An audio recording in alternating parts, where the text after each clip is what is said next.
I've lost.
Can anybody hear me?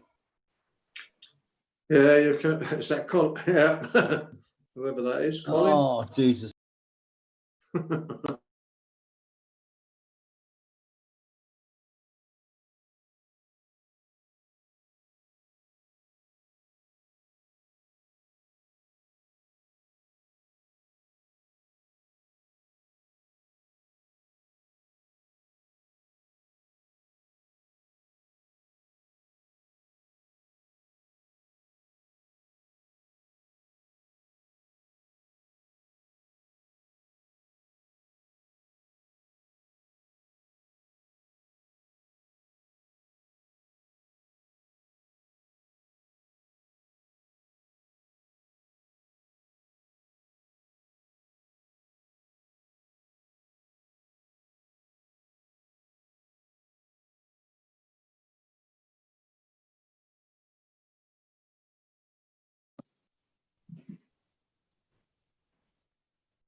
Gary, I know Paul was in a meeting at work until 5, you told me earlier. Is it worth dropping him a line to see if he's around?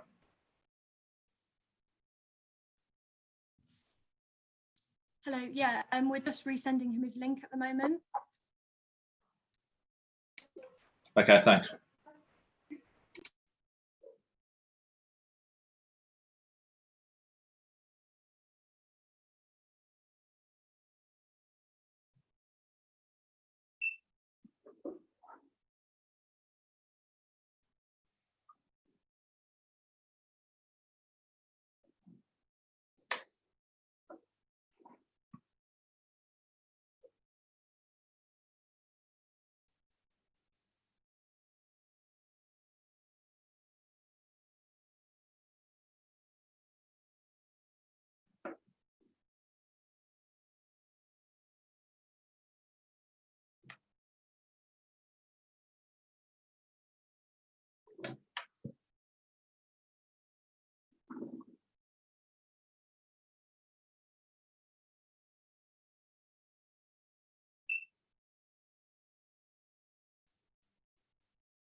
Hello, can anyone hear me?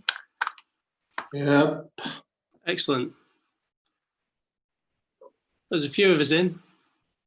That's always a good start. I didn't catch that. Could you try again? I'll watch. How is everybody? Oh, not so bad considering. It's a very hot day, isn't it? Mm. It's too hot for golf this morning. No complaints from me.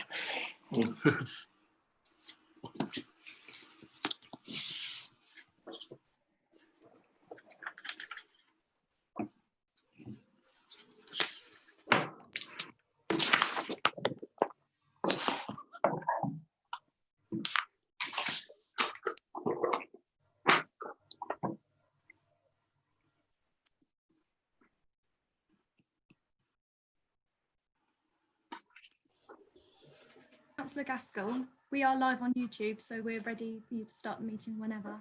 Okay, thank you. So have we got everybody here? There's just trying one more to. Taylor. Sorry, what was that? There's just one more member we're waiting for, Councillor Taylor. Should we give them a couple of minutes? Yeah.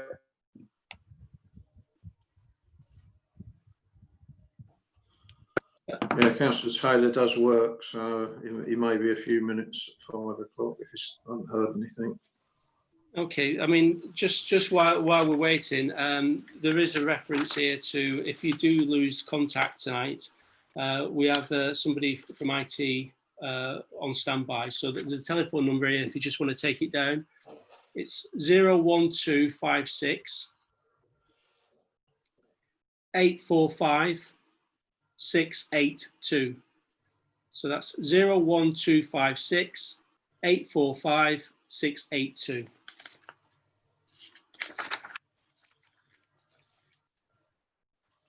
It's now 6 minutes past, so I think that's probably a good time to start, really. So thank you for coming, everybody coming. It's going to be our first live distant CEP, so it's quite exciting for me anyway. Maybe So, for you. I'm sure it will be for you as well. I'm sorry for a little bit disorganised. We've had quite a few things that came from the scrutiny committee last night, which we've had to be dealing with today, and I've unfortunately been in a meeting with my day job, so I'll try and get back to speed as we go through it. Mr. Chairman, yeah, can I ask you just to speak up a bit? I struggle at the best of times. So yeah, no worries. Mr. Chair, as well. I struggle as well. It's called age. Okay, well, if we do get any sound problems, I might ask you to turn off your mics. I'll go into details later, but I'll start on the CP committee now. So obviously it's 24th of June, Wednesday 24th of June, and this is the CEP committee. So I've got a statement to read. I am Councillor Gaskell, the Chairman of Community Environment and Partnerships Committee, and would like to welcome everyone to the meeting, which is being held virtually and in accordance with the Council's rules for virtual meetings, which reflect the recent published government regulations. The meeting is being streamed live on YouTube and will also be available to view after the meeting is finished. Councillors who sit on this committee are identified by name on the screen, and I will introduce officers by name before they address the committee.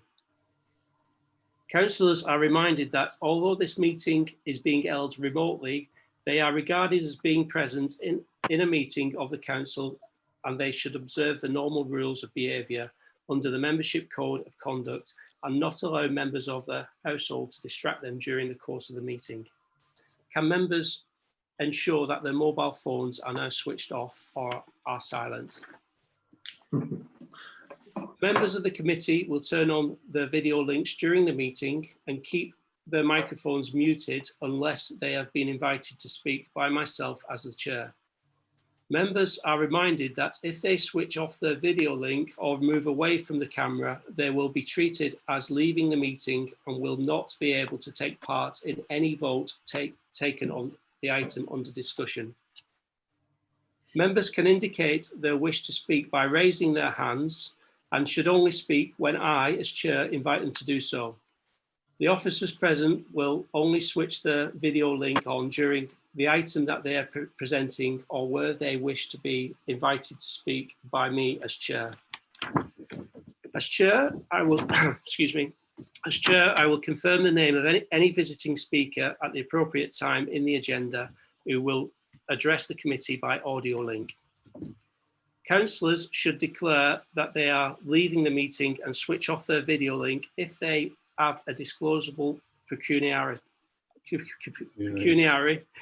interest or other personal interest in an item on the agenda. The councillors can switch on their video link when I call the next agenda item. Voting will be taken on a roll call, and I will confirm the recommendation proposed to the committee before the voting begins. Can each member indicate whether they are or against the recommendation or whether they wish to abstain? Hopefully, we will not have any IT problems, but can I remind councillors that if their connection is lost, that they should immediately advise the Democratic Support Officer and use their meeting link to access the meeting again. I've already provided the telephone number for the Democratic Support Officer. Okay, so I'll move on to item 1, apologies for absence and substitutions. Councillor Frost is being replaced by Councillor Miller. Are there any other apologies for absence or substitutions? I'll take that as no, so I'll move on to item 2, declarations of interest. Are there any declarations of interest? No. Councillor Miller? Thank you, Chair. I will be absenting myself from agenda item number 6.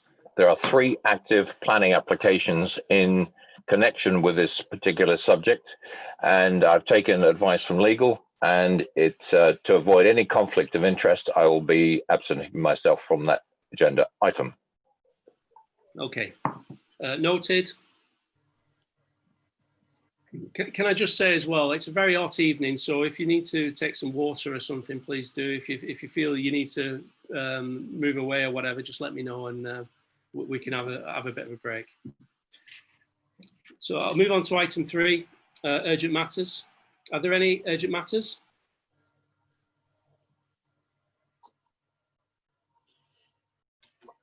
Take that as no. So I'll move on to item 4. Minutes of meeting held on the 29th of January. Are the committee happy that the minutes of the meeting held on the 29th of January 2020 are an acceptable record? Is that agreed?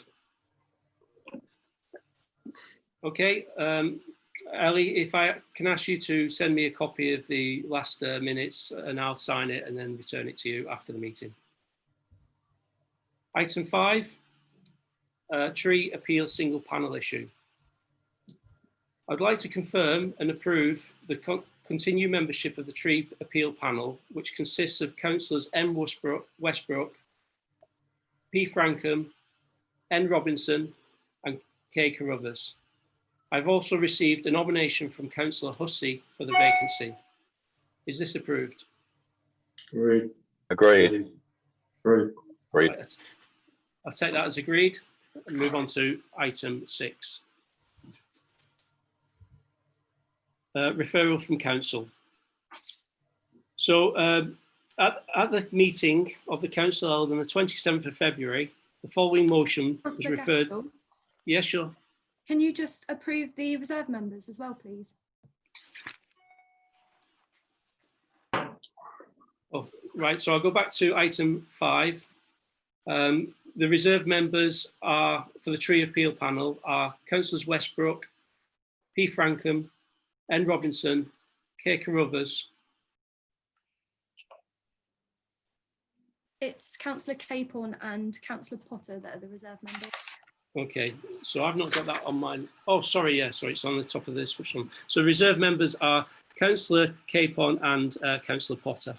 So, do we have any, is that approved?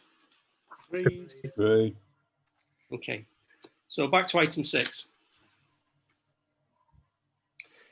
At the meeting of council held on the 27th of February 2020, the following motion was referred to the Community Environment Partnerships Committee.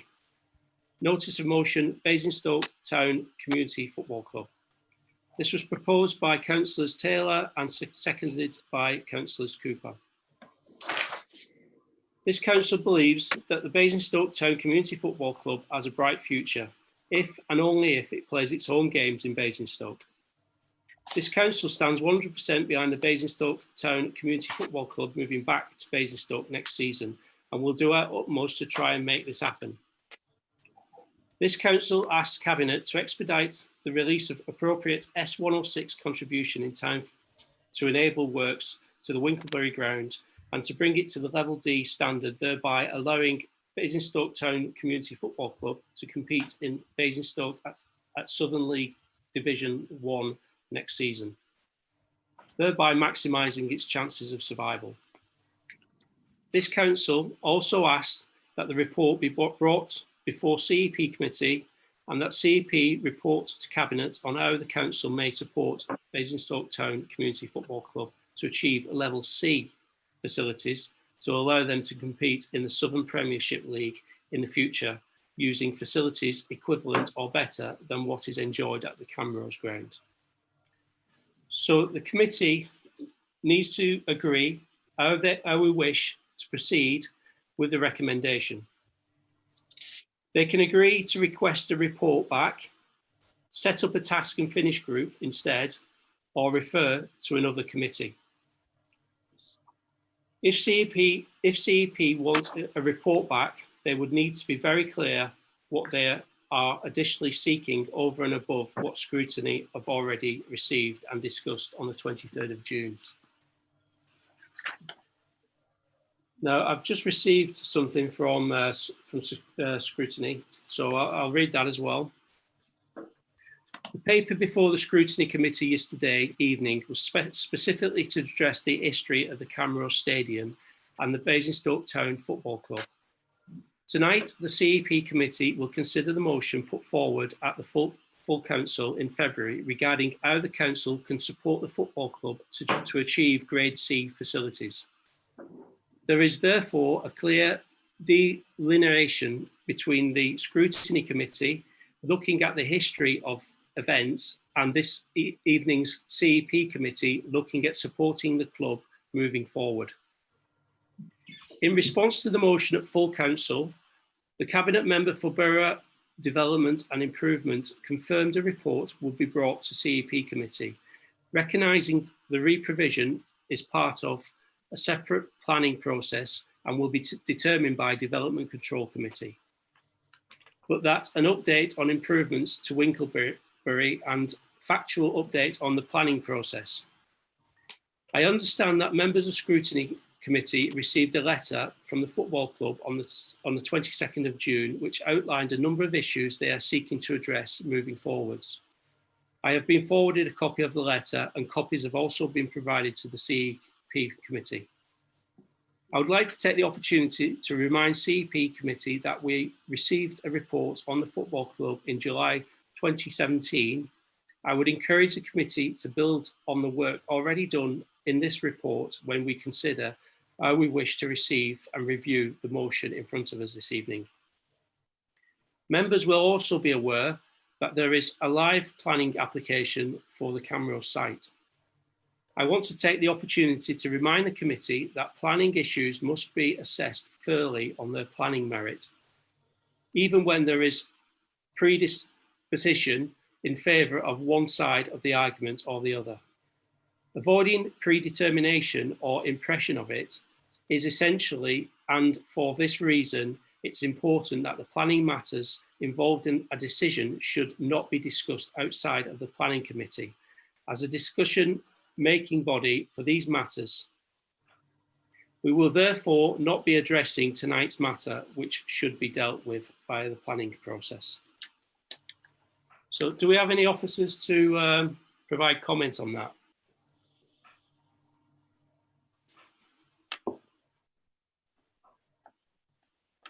So I take that as no.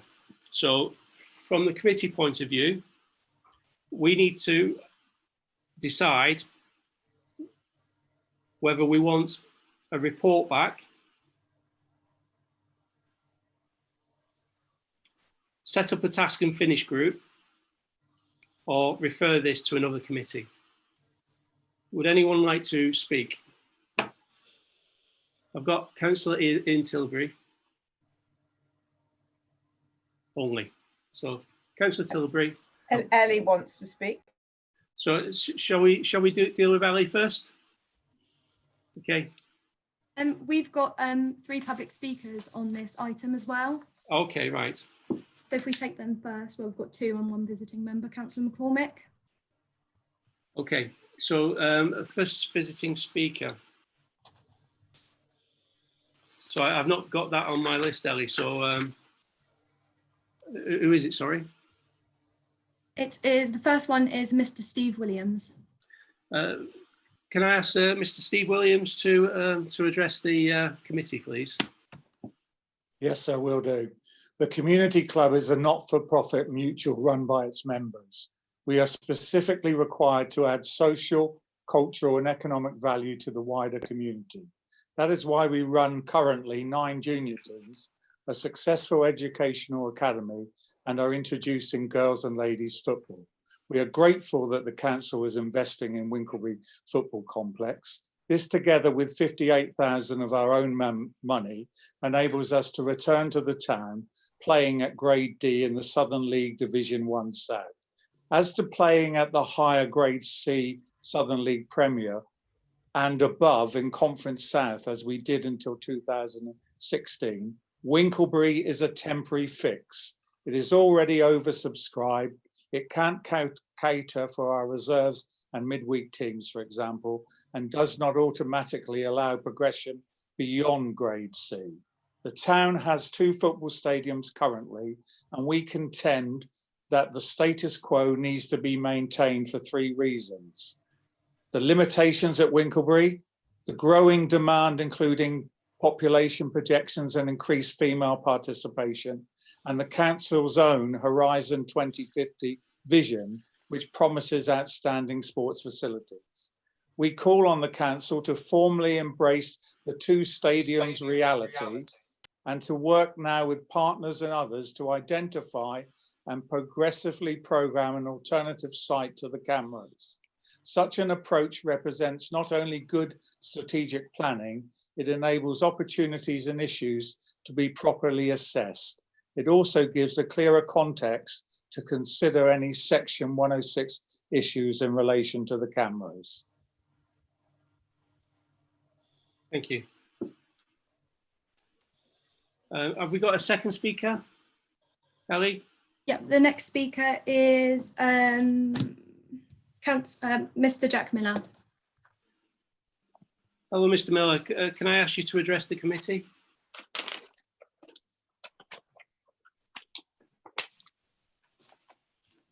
Hello, can everyone hear me? Yeah. Great, thank you. This is in reference to the council meeting on the 27th of February, where it was unanimously agreed that the council would look to support the Community Football Club in having facilities equivalent to or better than what was enjoyed at the Camrose. Winkelbery will do wonders in bringing the club back to the town, but can only be seen as a short to medium term arrangement. This is not a like-for-like replacement. A lot of the facilities and arrangements would make the community club worse off than they were when they were at the Camrose. The town of Basingstoke needs a true replacement like-for-like stadium, a home where they can thrive and grow, and the club can get the revenue streams that they will not be able to get from Winkelbery, as it will not be the club's home. Alternatively, following last night's scrutiny committee where it was discussed alternative sites, I've done some research myself. I've actually found a site which would be great home for a community football club, somewhere within the town, somewhere with good infrastructure, travel, accessibility already in place, somewhere neighbours wouldn't complain about football being played there, home for the football club, its first team, youth team, girls and women's teams, disability team, the students who study at the club, and the tens of thousands of people it reaches, a hub for the community. That is at the Camrose. Would the council therefore look into the possibility of purchasing the percentage of land at the Camrose from Basron? This would always be council land, council owned, and could be seen as a long-term investment both in and for the community. Thank you. Thank you. Ellie, do we have another speaker? Yep, it's Councillor McCormick. Councillor McCormick, can I ask you to address the committee, please? Thank you, Chair. Can you all hear me? Yep. Yeah. Okay. So much of what I might have said has already been said. I just want the committee to consider that in the letter and the spirit of the motion, the club as it stands is now league locked. If it achieves promotion to a league that requires level C facilities, those are not possible at Winklebury. Were it not for Winklebury being there, what would the council be considering of Basron in countenancing having the Camrose ground being developed? Would the council be looking at having a alternative stadium of equivalent size and equivalent facilities to what's existing at the Camrose? How many people, what sort of transport arrangements, how many teams are going to be playing there? The Winklebury facilities, all they do is make sure that the club can play in Basingstoke, and that's a survival decision. If the club will continue to play at Winchester, it wouldn't last another season because they're losing gate receipts. But assuming that things get established at Winklebury, the club is in a position to survive immediate term, but it still can't play its reserves or under 23s on site. And were we to see Basingstoke be promoted, assuming the club bounces back from where it is at the moment and end up playing in Conference South, at the moment they'd be looking at an alternative ground share, which might be something like the Medeski Stadium or something, I don't know. But basically there'd be distinct possibility of them having to move out of Basingstoke again. I think we'd also need to consider the Horizon 2050 statement and sport in the round in Basingstoke and what's been happening with this crisis. So there's a golden opportunity there to capitalise on increased take-up of individual sport. We have a rugby club, we have an athletics club, we have a cricket club, we have a hockey club and an ice hockey club, and a football club would go well with that. And a football club that's doing well, commensurate with a town of this size, will help with grassroots football. So it's all very well we make commitments to smaller level football clubs, but if we don't do what's right by the main football club that we've got, we're missing out on opportunity. A football club that does well will drive up participation and infuse people, especially at young team levels, who will be going to watch the club every week. Okay, have you finished? That's me. Yeah, that's me done. Yeah. Before you leave, can I just ask, just for my own peace of mind, we're referring to achieving level C, and I think we've referred to level D. Can someone explain what the difference is there and what the requirements are for those two different bands? Was that a question of me or was that a question of officers? To be honest, it's a question from you to you, really. I don't know if you know. I mean, if you don't know, that's fine. It's just, you know, I just wanted to put it in perspective, so you know, we all know what we're talking about. The Winklebury ground, as it stands at the moment, has a stand with a capacity of 98 or something like that, and that will need to increase to a couple of hundred, and there'll need to be turnstiles put in and a clubhouse and things like that. Sorry, Councillor Cousins, I've seen your hand. Yeah, get it up to level D. To get up to level C, there will be requirements on the AstroTurf pitch, community requirements of less than 20 hours a week. That doesn't have to come in immediate term, but it would be something that they'd be looking to do when they renew the pitch in a few years' time. So that would impact on the statements of community involvement. and also you'd need additional ground capacity commensurate with the expected crowd. So a club that's playing in Conference South might expect a home gate of approaching 1,000 people. If there was a cup tie or something like that, you might be looking at 2,000 or 3,000 people. So there are a number of specific requirements there that the Winkelbury ground, as it stands, cannot meet. And am I right in assuming that a level D status would also be detrimental for other clubs that use the Winkelbury ground? Well, I think there's an agreement on the table at the moment that a level D standard, you'll basically have an AstroTurf pitch of a high standard that other teams can use. But when it gets to level C, the requirement that it gets used by other people for less than 20 hours a week will impact on the availability of the pitch. So fewer community clubs will be using it. The problem I see, I suppose, from a pitch sharing point of view is once you get to level C and higher, you want a higher standard of pitch, and that means it can be used less frequently. Right. Yeah. No, it's just I just wanted to clear that from my own mind. I'm originally from Wigan, and we had a rugby team there and a football team, both with their own grounds, and we combined stadiums basically, but they all had to be up to a certain standard, and it meant nobody else could actually play on the pitch. So I just wanted to make that clear, really. But anyway, I've got. Thank you for that, Mr. Councillor Cormick. Thank you. So I've got Councillor Tilbury first to speak, and then Councillor Cousins. You'll have to wave again if you've already indicated you want to speak. So, sorry, I've got Councillor Regan after that. So if we'll start with Councillor Tilbury, and then we'll work through it as we go on. Sorry, Councillor Tilbury, I think you've got your mic on mute.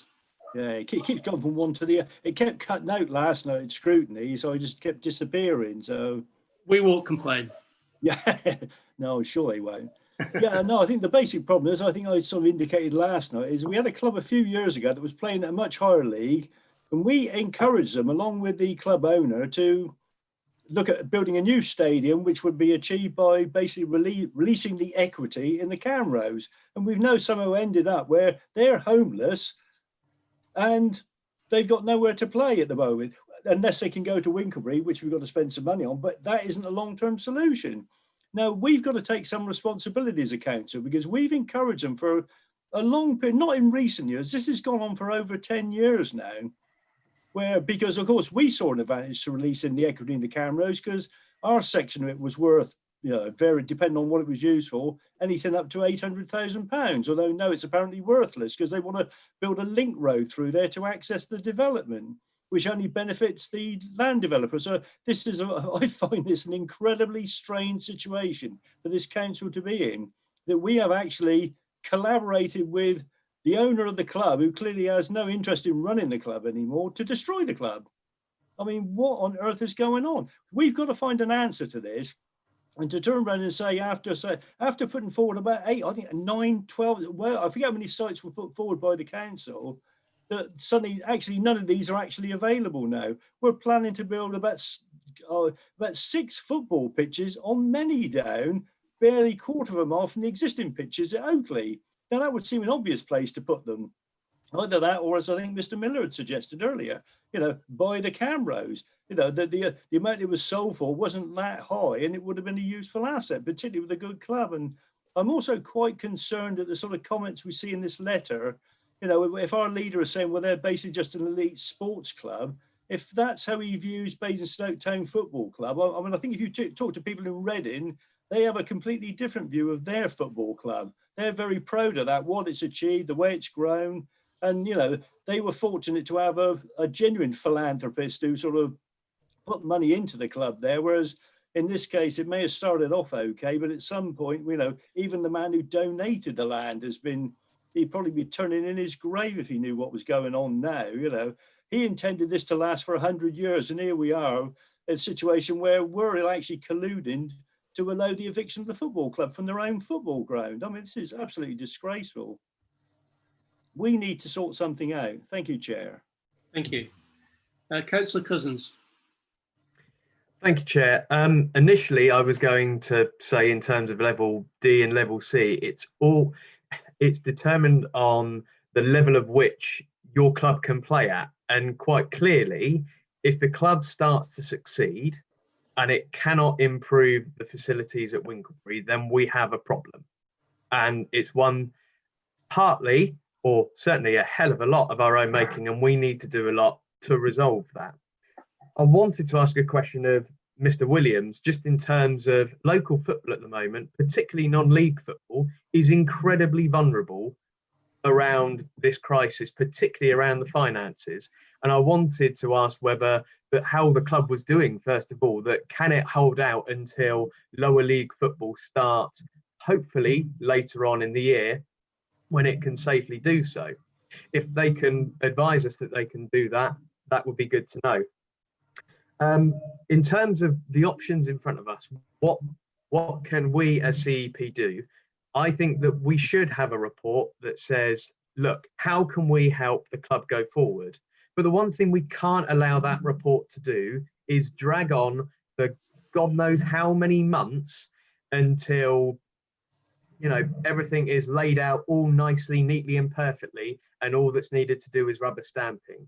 If the report brings out some really horrible, nasty, tough questions for us to answer, and stick it in front of us and let us look at it. Don't try and sugarcoat it and say, well, that was an issue, but now we've resolved it. Let's make sure we deal with it. The one other final thing I wanted to, two things rather, that I wanted the report to look at was the request by Mr. Miller in terms of could Basingstoke and Dean buy the land at Camrose? Is that an option? And secondly, at last night's scrutiny committee, the cabinet member in question, Councillor Bean, said that the pitch at Winklebury was to be for the whole community. And I think that raises a question that should the £58,000 that the football club put forward for that pitch be reimbursed to them? Because they were told that they had to make the payment in order for it to happen. Now, if there's a wider community benefit, then I think they've possibly got a case that says that should be refunded to them. I'll leave you there, Chair. Thank you. Thank you. Councillor Regan. Thank you, Chair. This is a strange thing, isn't it? The video link. I still can't use it. Anyway, speaking as ward councillor, I mean, I like what Mr. Miller said. What I think what other councillors have done is actually for the council to buy the stadium, and that would stop this horrendous development that was proposed of flats in the care home and the link road that were funded 500 cars an hour past the people's back gardens in Mansfield Road, and actually blocking off Brighton Hill Way. So it is a terrible situation. And the way forward, I think, it is actually for them to obviously develop Winklebury. If it can't stop the Winklebury, if they go to Winklebury, they got to build up support and the strength of their team. Actually, and then the stadium can become an option. But seriously, we as ward councillors, we don't want the flatter development, which is horrendous over development of the area, and actually blocking off Western Way and the link road. I mean, we've been campaigning against the link road, and we've continued to campaign against the link road, which is quite a major part of the actual development. So we're opposed to the flats and actually the overdevelopment of the ground. Whether that requires a report or something, I don't know. Okay. I've got Councillor Jones.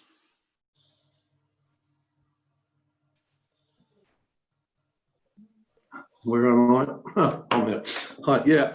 I think a lot of what's been said is spot on, but I think we need to move very quickly in the first instance and have a report back here to our committee, see what's actually happening, where we're going forward. But we also need long-term strategy, because they're not going to stay at Winklebury. We all hope the town grows and the football team becomes more successful. And there's no reason why it shouldn't, because in the past they have been successful for a very small town. In years gone by, they played in the FA Cup and got quite a way for a team from Basingstoke with a most probably at the time a 60,000 or an 80,000 residents in the town. We seem to be losing our way. My view is, not just with the football, with all sports, we seem to be losing our way and seem to be treating things more as a business and not looking to what people actually get out of football. Because I have grave concerns, not just with Basingstoke town football, but with football in general in Basingstoke, which we will be coming on to later. So therefore, I think we should have most probably a two-tier thing. Get a report in quickly that won't get lost in the ether, and we can actually see what's going on. Then start looking at the long-term prospect once we know what's happening. You know, let's be honest, Camrose, most people would like to have seen it stay there, and then a deal would have been struck years later to perhaps move them on. But the way it's happened now, it seems to me that they've been, if I'm honest, been bullied out of their ground, left nowhere to go. They've had support off the council, to be fair. We've got to look at this from a positive as well. But for a long term, if we want our town to be standing out, we need to actually do things about what's happening with our sports, especially when you've got a team, a professional team. It's a bit like the Bisons for the ice rink. It makes a difference about your town. It's not Basingstoke. We're a huge town. We're the biggest conurbations in Hampshire, other than Portsmouth and Southampton. But the way we carry on lately, you wouldn't, if I'm honest, you wouldn't believe it was. You would think we was just what we started off with, a little market town. We're not a market town no more. We need to start doing things. But I would propose that we have a report come back very quickly, even if we need a special meeting for this one item. I'll leave it at that. My only concern with that, Councillor Jones, is that there's a lot of interested parties here. It's been dealt with by a lot of different committees, and a lot of people need input to it. And if we got a report now, it may not cover all those interested parties. That's the only thing I'd say to that. But can we go on to Councillor Mahaffey?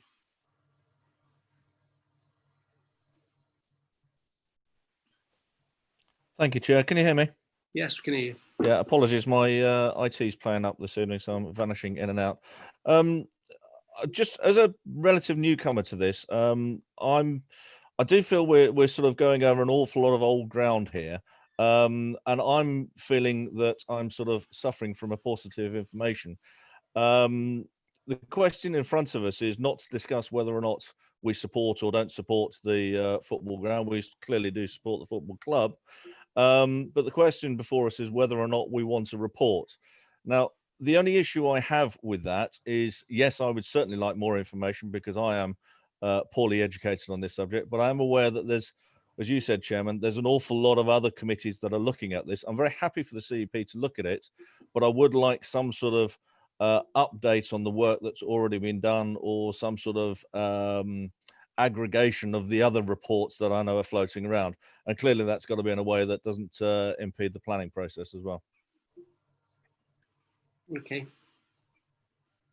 Any more speakers? Councillor Taylor. Thank you, Chair. First of all, apologies for lateness. I had a bit of a broadband issue, and so there's a tumble of wires now under my desk, but I'm here eventually. On this matter, as Councillor McGuffey said, that we are being asked whether or not we want a report. I think we clearly do need a report. The question is, what does that report ought to contain?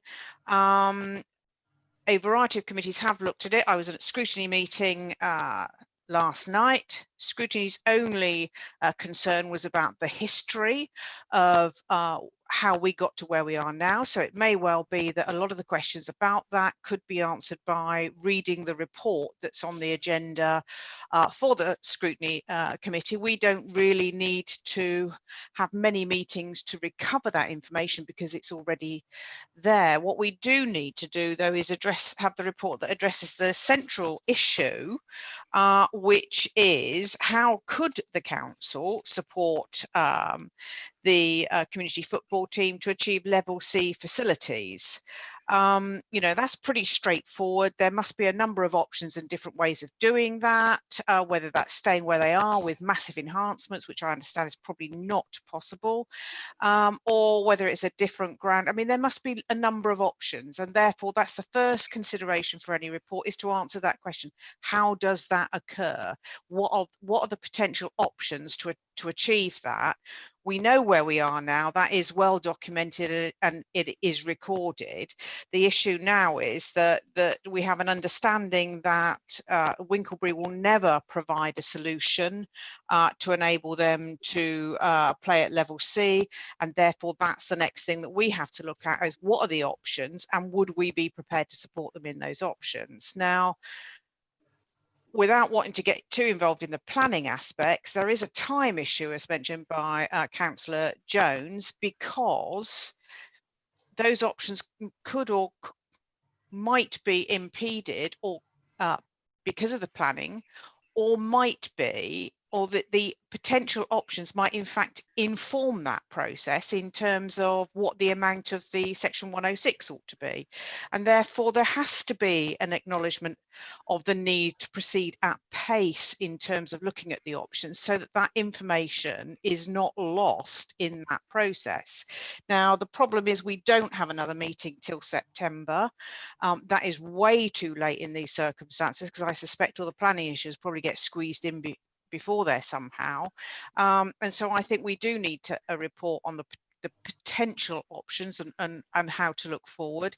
We've been assessing bits of land anyway because of the ice rink, so there's a lot of work that's already been done in that. So I don't see why we couldn't expect to get a report sometime in July, and if necessary have an urgent meeting to consider what the options might be and whether or not any of them ought to be recommended to council.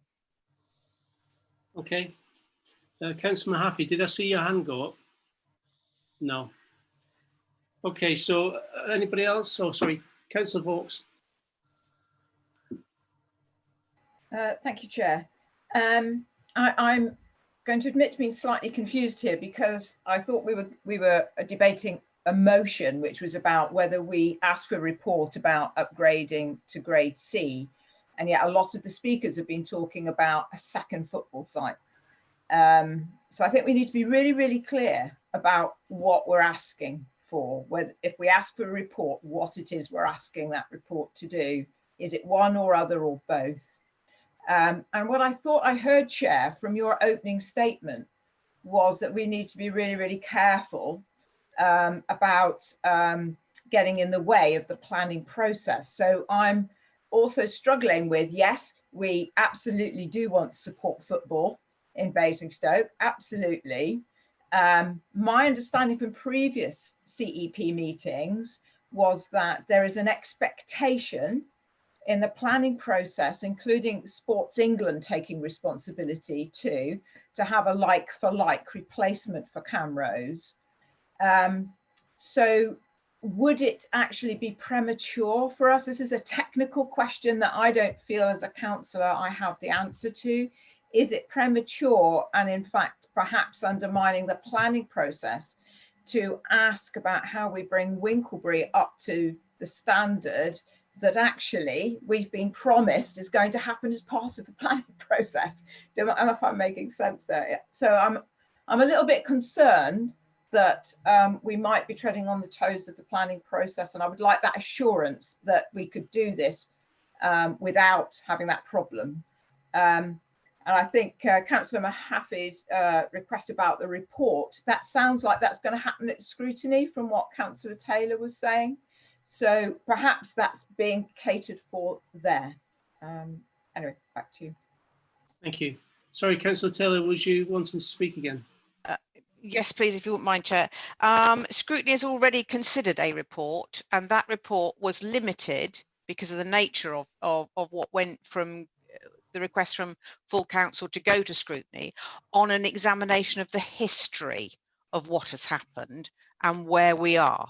So it doesn't look at the future options, and it didn't look at the planning issues because that was outside it. It just talks about the history of where we are now and where we've got to. So if anybody wants to know where are we now and where did we get to, then that's probably a good report to look at, and it will be on the scrutiny agenda. That's a meeting that has actually happened.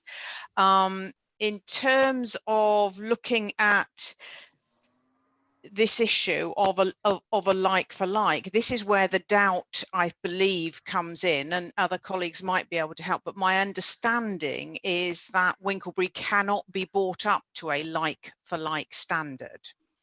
And that is therefore the problem, and that is why we are being asked to look at to ask for a report to look at options that might exist to achieve that, really. Now, if we can't do that at Winklebury, then there is only other, you know, there's a limited number of options. We either don't do it, or we've got to look at alternative sites, alternative grounds, and so on. So, and the reason why that then becomes, in my view, urgent is because the cost of acquiring the land for the ground is something that may or may not, I don't know, that the legalities of it have to be considered as part of the Section 106 recompense. Now, those of you who are on DC will know more about that. Now, at the moment, having looked at what Sports England are saying about the levels of compensation, they are looking at the amounts of money to do groundworks, you know, put a stadium, put a club up. They are not looking at the amount of money and have not suggested, their figures do not include the acquisition of new land.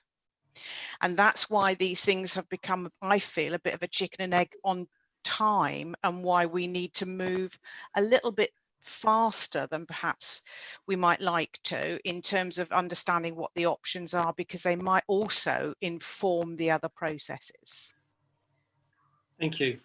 So what I'm hearing is lots more comments about what's happening with the football club, and I don't disagree with anything that's been said tonight. But I'll repeat what we need to do tonight is basically either request a report back, set up a task and finish group, or pass it on to another committee. Now, I've not heard anybody mention passing on a committee, and I'm not particularly happy with that approach. You know, we're councillors, we're here to represent the people. We need to discuss this and make sure, you know, we're happy with what's going on. I personally feel a little bit lost in what's going on. There's lots of information coming from all different angles, and my preference is to get a task and finish group with the intention of writing a report. But I guess we could just go for the report. So I'm just trying to, sorry, Councillor Jones, I'll let you speak in a second. So I'm hearing all sorts of things tonight. We've got to discuss the potential location. How can the club go forward? Could the club be bought? How can this be funded? How can Basingstoke and Dean help with those options? So that's some of the things I've listed. But obviously, if we need a report, we've got to state what we want. So, Councillor Taylor. Oh, sorry, Councillor Jones. I don't think a task and finish isn't a bad idea, but I think we need a report before we get the task and finish, because we're talking time, and there's lots going on, and it's pretty, even I've been trying to follow it, it's pretty hard. So therefore, if we got a report, something to lay down for, then at some stage we can have a task and finish and look into it a little bit deeper. But I think we need officers to write some reports and give us some idea where we can go as a council. You know, we can all put up ideas, but we need an officer really to pull all these things together. And then once we've had that report and we decide as a committee where we want to go, it might be a task and finish. And I think that's most probably would be the best idea, because then you can look at things a little bit deeper and spend a little bit more time on it. But time is of an essence at the moment, I think. Thank you. Okay. Councillor Cousins. In that last paragraph of the motion, Sorry, Councillor Cousins, I can't quite hear you. Is there something over your mic? How about that? It's a little bit muffled. Okay. I'll try my best to speak up, and I'll lean a little closer if that helps. That's better. Yeah, that's good. So taking the last paragraph of the motion that we're discussing, clearly that is what the motion should be focused on. How do we get from D to C? And that should include, but not limited to, options to buy the land at Camrose, the possibility of moving the club to a new home, and that could and probably should include a list of locations that may be suitable or may not be suitable. Put it on the table for us to look at. The other thing that I want to make sure doesn't get lost in this is the comment I made earlier about the £58,000 that the club put in to get Winklebury up and running, and whether that should be refunded to them on the basis of the comments made by the portfolio holder yesterday, who said Winklebury is predominantly a community asset, and the club were asked to put that money forward upfront and urgently, and actually nearly 60k would do a hell of a lot to keep the club solvent. And that, in the immediate short term, has got to be front and centre. Is we don't want to lose the football club at all. We've got to make sure we put that on record. We want them to survive first and foremost. Now they're in a level D. How do we get them to C? That's what the report should look at. But my understanding is that Winklebury will survive, will enable them to carry on next year, won't it? Albeit a temporary measure. It would, but if they won the league or they won the playoffs, they then automatically vacate that position, because Winklebury cannot go to level C. It's stuck. It simply cannot have the upgrades made to meet the necessary levels. Okay. And therefore that precludes it from it succeeding higher up the table, or sorry, higher up the football pyramid, because as with anything, the higher up the pyramid you go, the more money you get. Thank you. Councillor Kinnear. Thank you, Chair. A couple of things. I would definitely support a CE report in September, not July. I think July is quite tight because we're already at the beginning of July. And the report to include questions like the community club's investment. Also, a report would ensure no officer's time is wasted, as much of the work has already been done. And lastly, I don't support a task and finish group. I don't think that's necessary. Okay, can we ask why? Because I think just a report will be adequate, because so much has been covered, and I think it's just been talked over and over and over. I think we need to move forward on this, and I think that's one way forward. I just don't think it's just then another group. We've got scrutiny, we've got, I don't know, there are just too many groups, and I think you just need a report, and CEP can easily discuss that. That's why I've suggested September, not July. Okay, my only consideration with that is that there are a lot of people from all different groups, not just CEP, who've got a vested interest in this, and that task and finish group would give that opportunity for people to speak before the report's written. Once the report's written, then it's a milestone. It's something that everybody will refer to, and if we miss something at that stage, then I have concerns that it'll get missed forever. So that's my only issue. Sorry, Councillor Kinnear. Sorry, when you say a task and finish group, I thought a task and finish group was within people who are in CEP. It will be, but it's been passed on to CEP, so we've got to deal with it.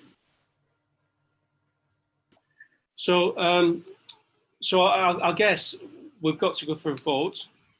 We're down to really two options. One is if we get rid of passing it on to another committee. So we either have a report written, and shall I suggest for September? Or we have a task and finish group. Maybe we could get that in early before the summer really starts, and maybe still get a report back from that September, October. So I'm going to put those two forward. So is anybody in favour of just the report?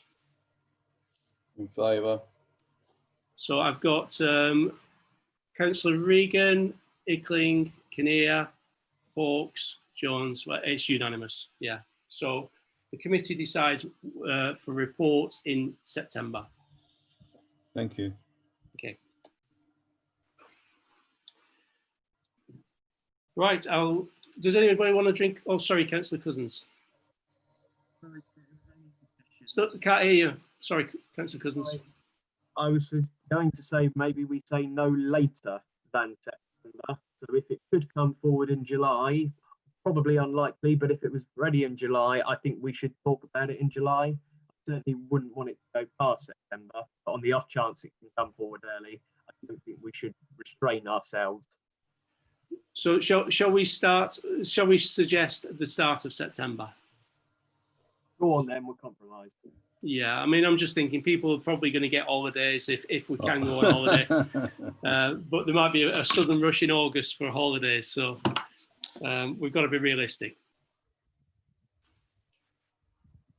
Right, I'll move on to item 7.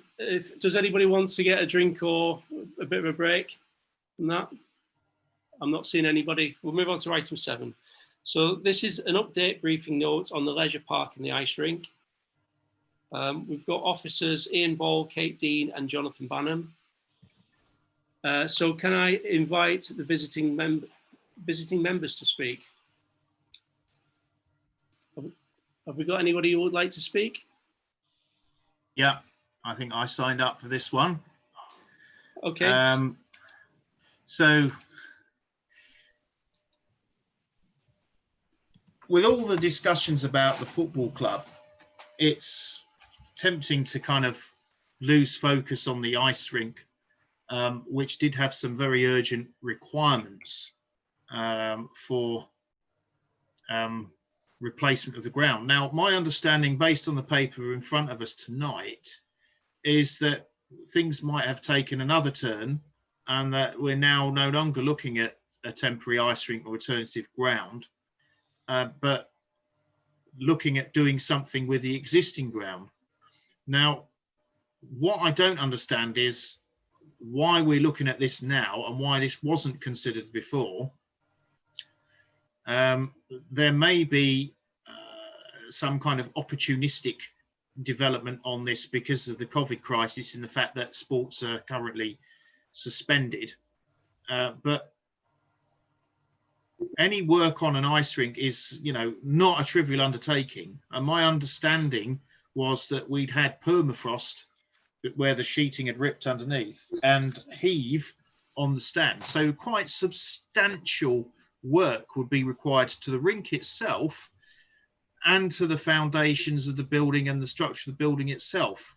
So my question is, am I right in thinking this is an opportunistic thing from COVID?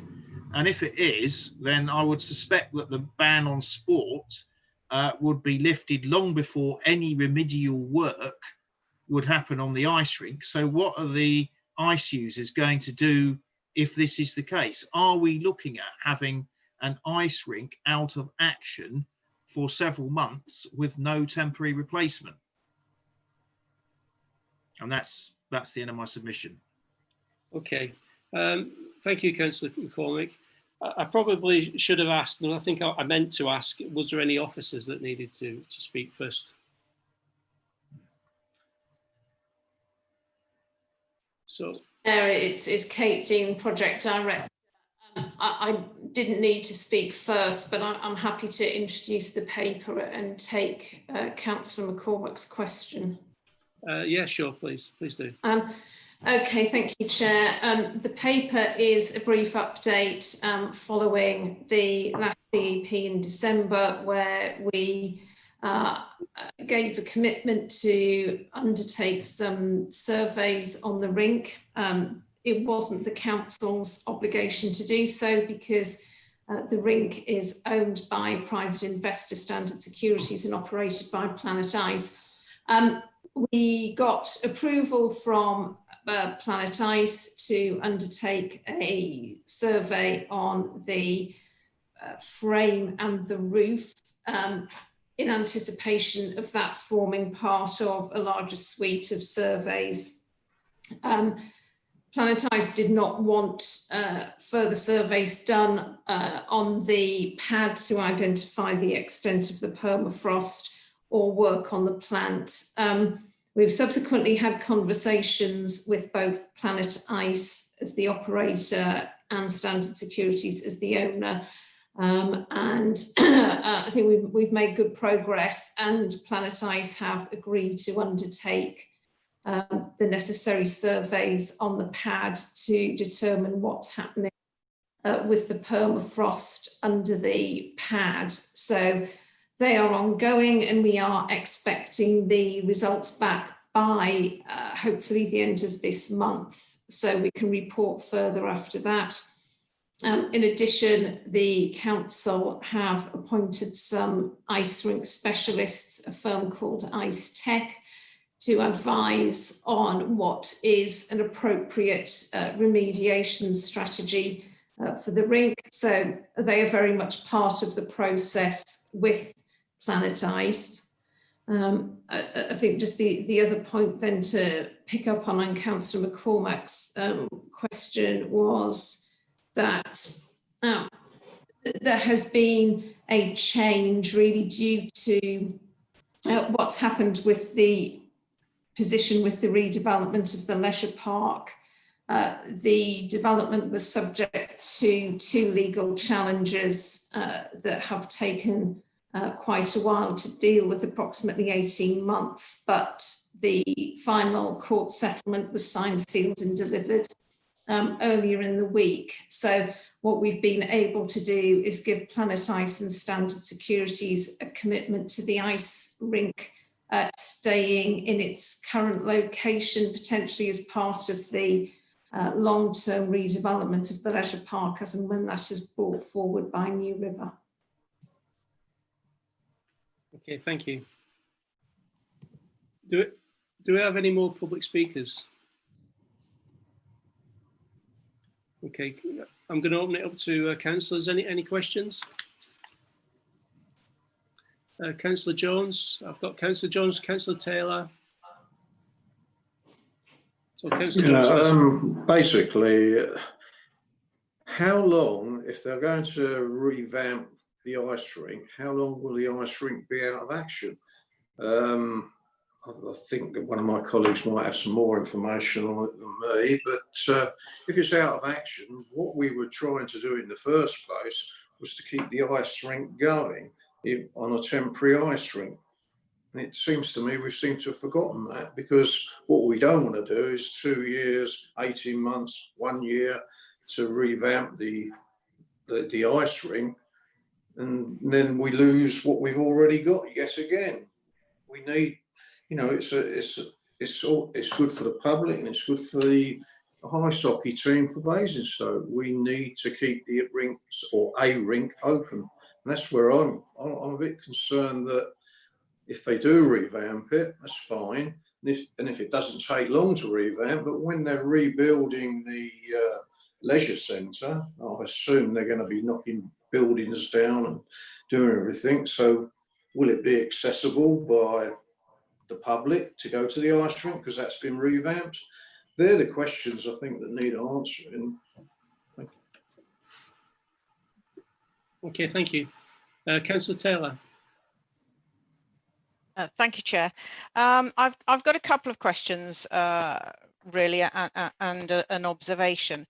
I mean, in a sense, it's sensible to have the ice rink on the leisure park. That's why it's a leisure park. So, you know, that seems like some progress in terms of the establishment of its permanent home.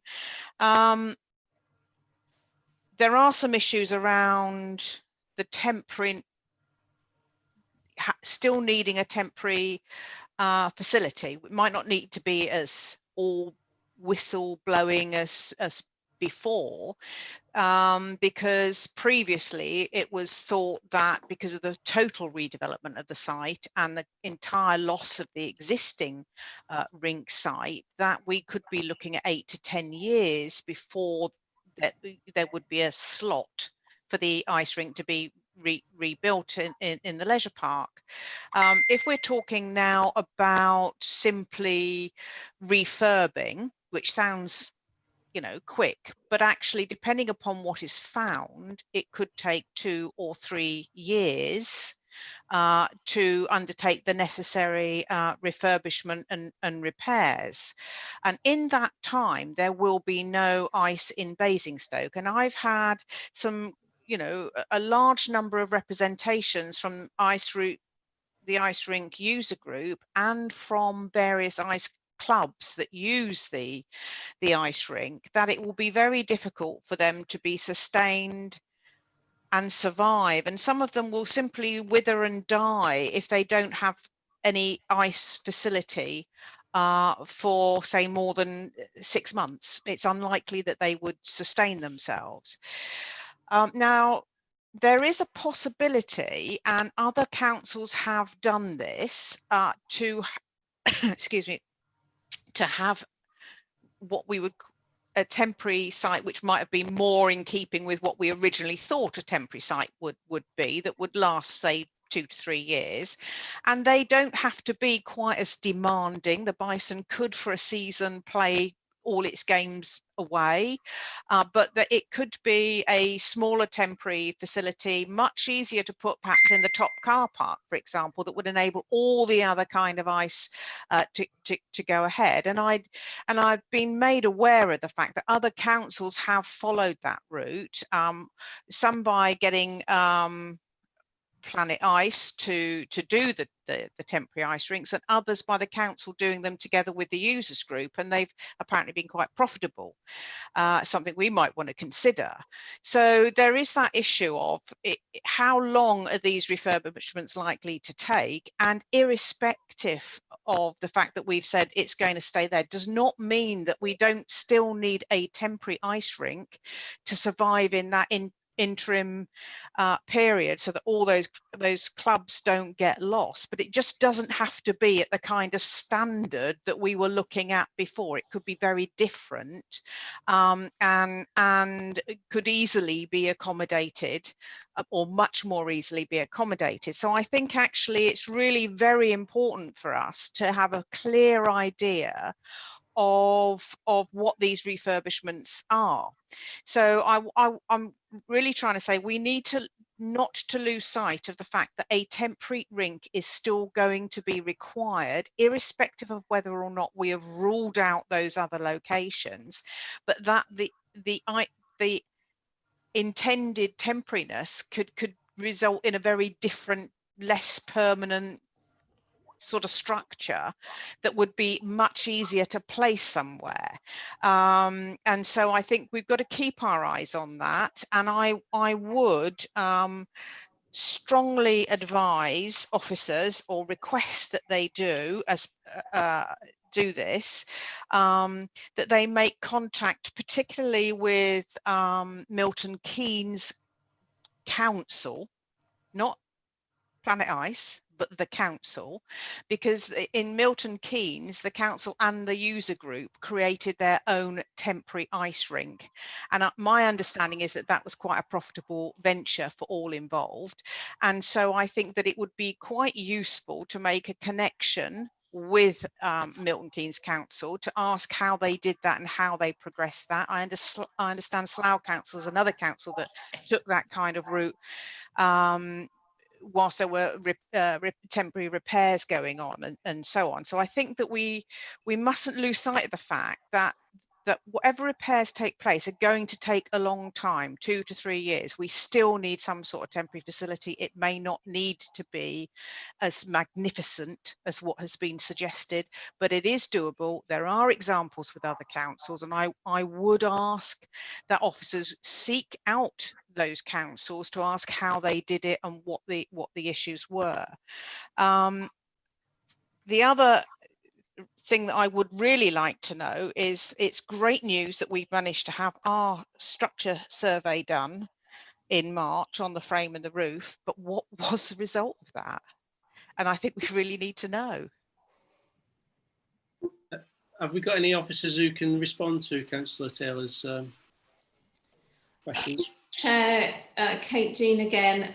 Just to pick up that first point about timing, until we know the results of these surveys, it's impossible to know what the remediation strategy could be and how long it might take. So very happy to bring it back once we know the results.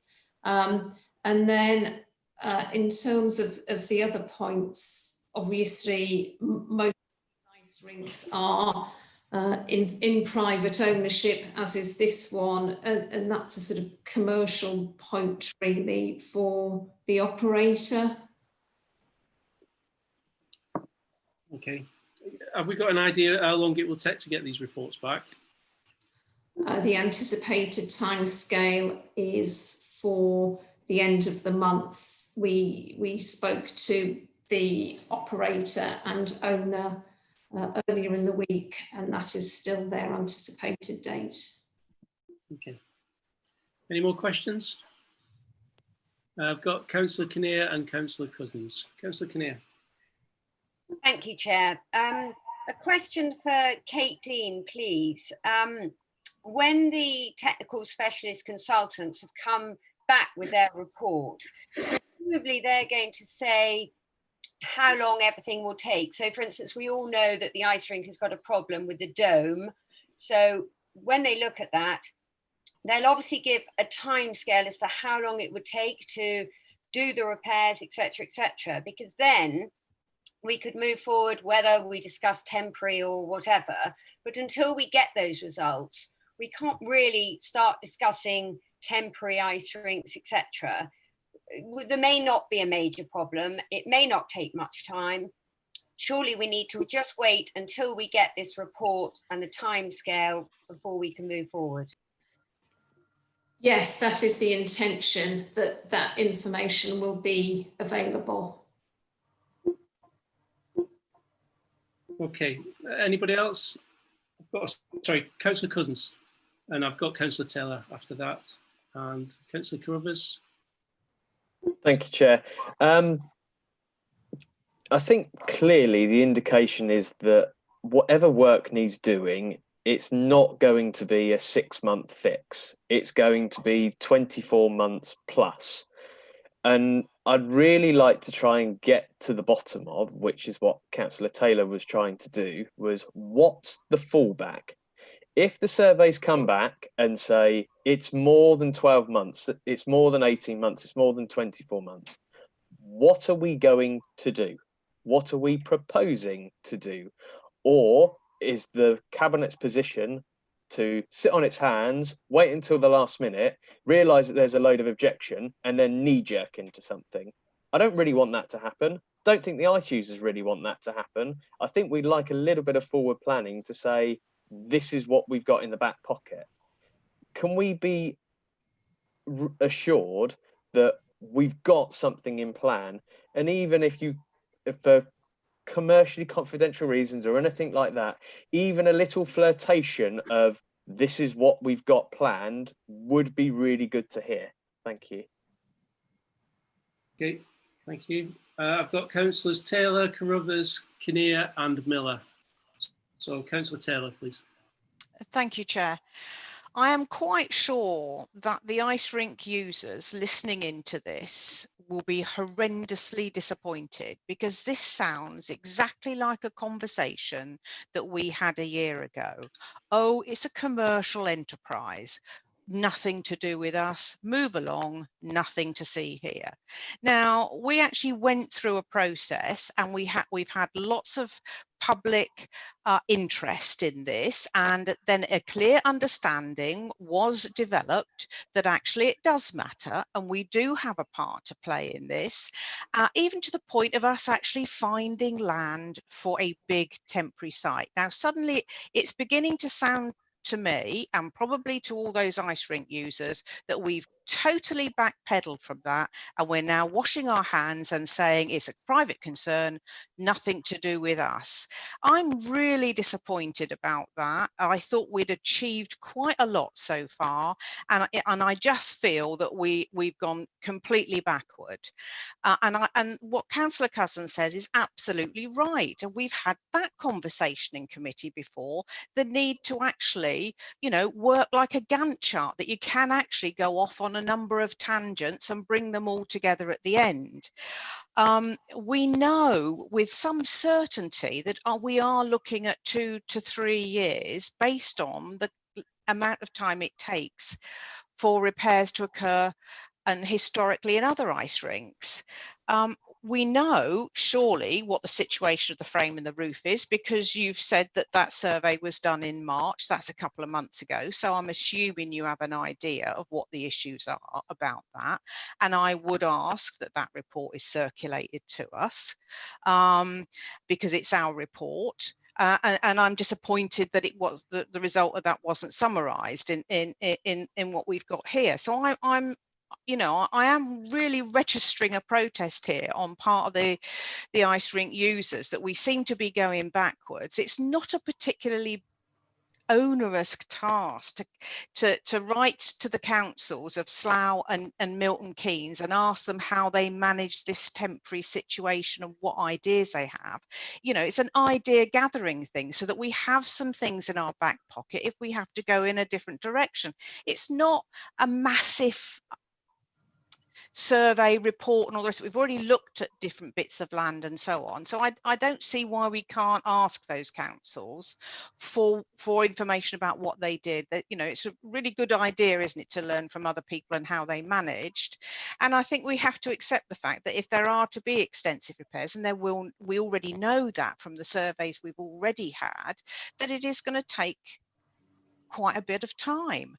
There's no guarantee, is there, that the current owners would even be prepared to do those repairs. So, you know, we have got to do some parallel thinking on this, and so I really would ask that that gets done.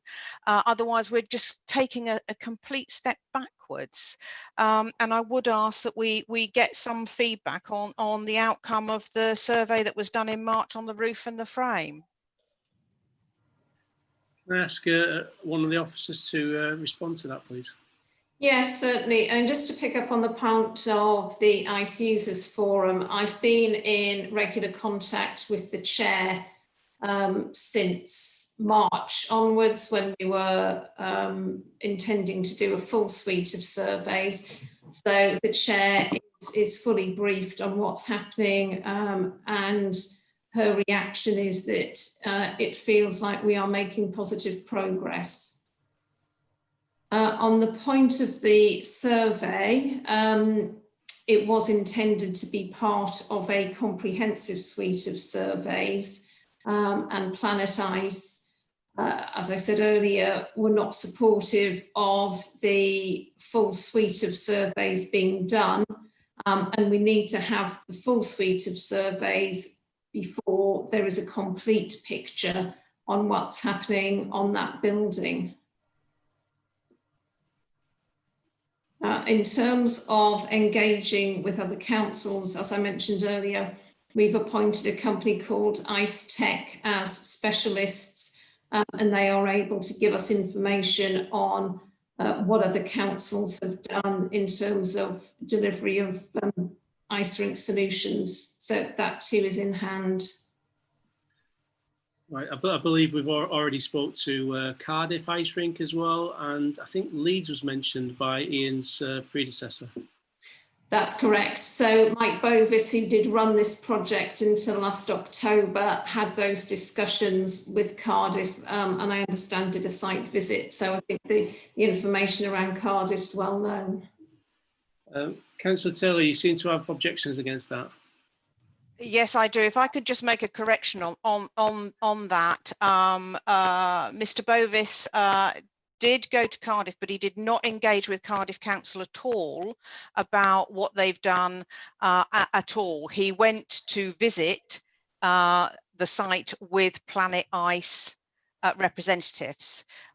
We had no report at all, and no contact was made with Cardiff Council to find out what their approach was and how they arrived at where they arrived at with their ice rink in terms of choosing a different developer and a different operator.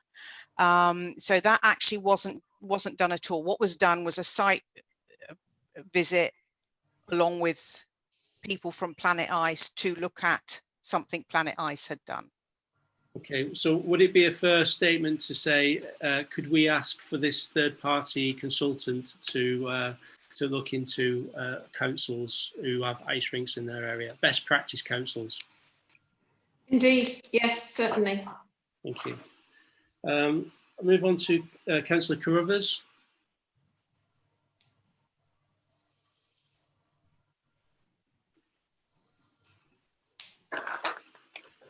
Oh, sorry. I agree with what Councillor Kinnear said, in that I don't think we can go too far down the road with planning for a temporary rink at the moment. We need those results of the survey. Absolutely, we should be talking to other people, but we have already done, it's not like we haven't been doing anything. We've got some sites in mind. We have done quite a lot of research on looking at the infrastructure around where we might put those ice rinks.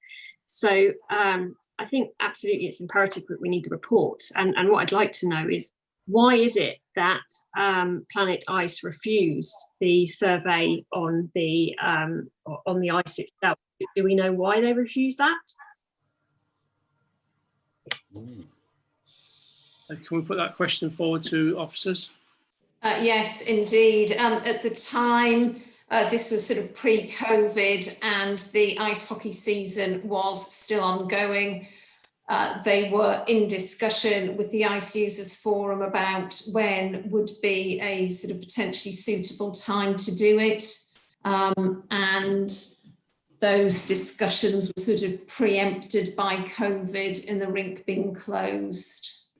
So the anticipation was that hopefully we would have got to a position where the ice hockey season had finished, and that the Users Forum would then have been supportive of intrusive surveys being done. Councillor Carruthers, do you want to respond to that? No, that's good. I think I was just concerned, wanted to understand, was it for business reasons or was there something else behind it? But that explanation makes sense. Thank you. I think we're all sort of looking at it and thinking, well, the season sort of came to a halt in March. Why haven't we done any or why hasn't Planet Ice done any surveys before now on the ice? Because that would have been a perfect opportunity, wouldn't it? But obviously, I don't suppose you could answer that because that's for Planet Ice to answer. Councillor Kinnear. Thank you, Chair. Can I just clarify? I'm not saying I don't support a temporary ice rink. I'm just saying that we need to speed up the full technical specialist report before we start. I know we've talked about temporary ice rinks for the past year or whatever, but we are so nearly there. You know, we are not months and months away, I presume, from getting this full report. So then, hopefully, at the next meeting, we can really discuss the report that we get in and then work from that about the temporary. Because even if the ice rink was going to be moved to a new site and not stay where it is now, there might have had to have been a temporary ice rink. But I feel we've made progress. We've now got the people in, the technical specialist consultants in. So let's move forward, get that report, and then discuss it. I agree, Councillor Kinnear. I mean, looking back at this time last year, we didn't know anything about temporary ice rinks. We've identified 3 locations.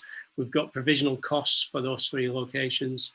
I think we've made quite a lot of progress, and I think that's been echoed by the Ice Users Forum apparently. So, sorry, I've got Councillor Miller next, and then I've got Councillor Jones and Councillor Cousins. Thank you, Chair. For brevity, because everything's been asked of Kate, and she's come up with the right answers to any questions I might have had, and so have a couple of other speakers, the councillors here. So I will leave it to you because I don't want to repeat everybody. Right, thank you. Councillor Jones. I think Councillor Taylor's right. We're talking about, even in the best scenario, the ice being closed down for a period of time while it's all being fixed. So we know we will need a temporary ice rink. Now, what that form of a temporary ice rink is, that's what we don't know. And that work could be carried on. It's not going to cost a fortune. It needs just some research done into it. There's enough people out there, enough councils out there have done it. So it wouldn't take too long to actually pull a report together to see how we could go about it, where we could put it. It may not even be any of the 3 sites we were originally looking at. As you said, it could be in a car park, it could be anywhere. But if we got that ready, and we know, and the other thing goes forward, which is good news, while they're refurbishing it, that's great. But it's no good saying, well, yeah, we've got it now, now we need to start looking how much, what's this going to do, who's going to support this. If we got that in place, it actually makes people feel better outside. You know, that we've got to remember, as a committee, I think we've done very well on this. We've actually, you know, looked at it quite in a good way, not just yes, no. We've actually gone deeply into it. But we've got to remember the amount of people that will come into our meetings. They don't want to know, well, yeah, they're going to fix it. Some people don't understand that it's going to take a year, 2 years, because I don't understand that until someone tells me it's going to take you 2 years, 6 months, 1 month.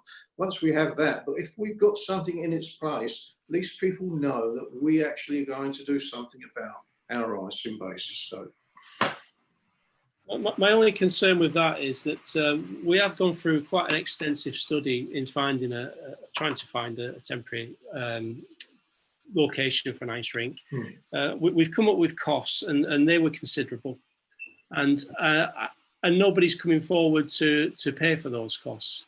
So you know, I sort of disagree that you know, we've not done anything in that area, and I'm reluctant to sort of push for more sites to be identified.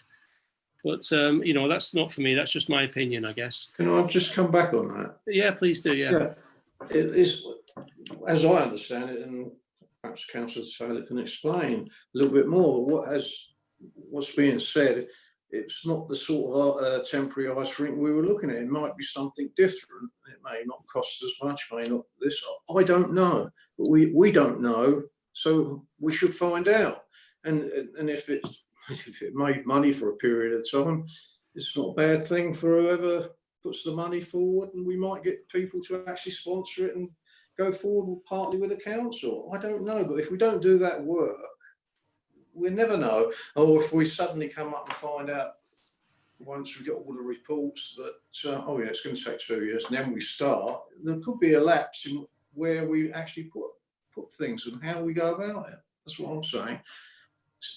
Yeah, my response, and maybe one of the officers has probably got a better response, but we have discussed temporary ice rinks, and we've discussed the cost of it, and it was just out of the ballpark. So, is there any officers who want to respond to that? No. Take that as no. Okay, well, obviously cost is still an issue. Sorry, Councillor Gaskell, I just needed to unmute. Yes, we did look at the cost of temporary rinks because that was part of the exercise when we looked at the 3 sites.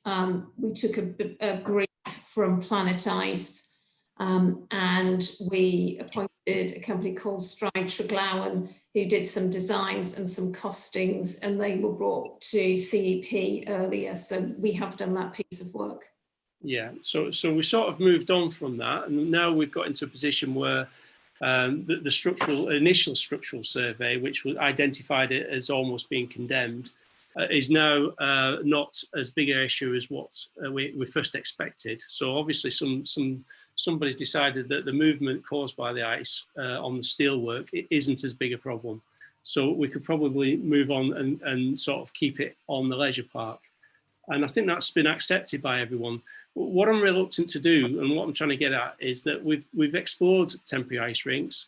We've not had any taker for that temporary ice rink, and now we've gone on to a position where we can put ice or keep ice on the leisure park. Am I correct in my assumptions, Kate? Yes, at the moment the discussion has been with New River Retail that as part of their development, the ice rink can stay in its current location. Okay, sorry, I've got Councillor Jones, Councillor Cousins, Councillor Vaux and Councillor Taylor to speak. So if I start with Councillor Jones. No, I've not spoken. All right, okay, Councillor Cousins. Thank you, Chair. I just wanted to perhaps probe a little wider, because I'm quite taken by the final paragraph of current position on page 14, which begins with, in conjunction with its development partner, New River, the council has indicated a willingness to explore options to retain the ice rink in its current location. I just want to know what else has been reconsidered now for the leisure park. And I would imagine that because of this crisis, it may well have changed the emphasis of retail and what that may look like. I appreciate that's slightly wider than what we're looking at, but if the location of the ice rink is being reconsidered or indicated as being reconsidered, from what we've been told previously, that's quite a major decision and quite a major turnaround. So I want to understand what else is being turned around, considered, discussed around the leisure park, because ultimately it is the gemstone in the town's leisure offering, not only to its residents, but wider general public. And I think we should be informed of, look, there are some changes going on, and this is what we're thinking. Do we have anybody to respond to that? Yes, Chair. It is too early. The court settlement with New River and AEW was literally just signed, sealed, and delivered. We have tried to expedite discussions around the ice rink and isolation because of the issues that we have got with the rink.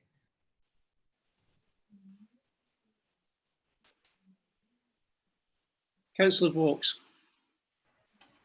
Thanks, Chair. Really, all I wanted to do is to just check that my understanding of where we've got. I think we were looking at sites for quite a long time. We were saying that we were looking for somewhere for up to a decade for an ice rink to be. Now we need to just wait for the report that we should be getting at the end of the month or into next month to say how long it would be anticipated that the ice rink would be shut, and therefore what kind of temporary ice rink might be required. And if that temporary ice rink is required, we have identified areas as a council that could be used for it. The difference is, as I think Councillor Taylor and Councillor Jones have talked about, it's a different sort of ice rink, which I believe Kate Dean was saying the technical experts, Ice Tech, were going to be recommending what could be a suitable temporary structure to fill the time whilst the work was going on at the current site. If I've understood that right, then hopefully, as long as we've got all that covered, I don't think we can do any more until we've got the reports in. I think also it's worth adding that during one of the studies, we looked at the temporary locations and how much it would cost to build a temporary structure. And it wasn't that much difference than a permanent structure or more permanent structure. And I think the Planet Ice decided that they wanted to build a permanent one. Sorry, if that was possible, because of the cost difference. If I could come back on that, Chair. My understanding was that they were looking for something that would be there for years, not something that was a year or 2 years. It was years. Therefore, it needed to be a very sturdy, practically permanent structure. What I believe I'm hearing and reading from this report from Kate and in his report is we don't know yet how long it needs to be shut. It could be quite short. And I think what Councillor Taylor's talking about is some other councils have had, or other ice companies have produced very temporary ice rinks in very temporary structures, which have been less costly. So I think there may be a bit of research there, but I understand from Kate's presentation is Ice Tech were going to help with that. So I believe all the information should come together. Kate, can I ask you to respond to that? Yes, indeed, Chair. Yes, that's the intention, that we will get a comprehensive report from Ice Tech as the technical experts. So yes, that will be covered in a comprehensive report from them and a company called IPW, who are sitting alongside them. So yes. And that is, when's that due, that report? Is that part of the same report we discussed before? I hope it will be available in July. We are anticipating the results from Planet Ice on the intrusive surveys by the end of this month. If they deliver in accordance to what they're telling us, that should enable a report to be finalised in July. Okay. So can I assume if we had a meeting in September, we could ask somebody to report back on those findings?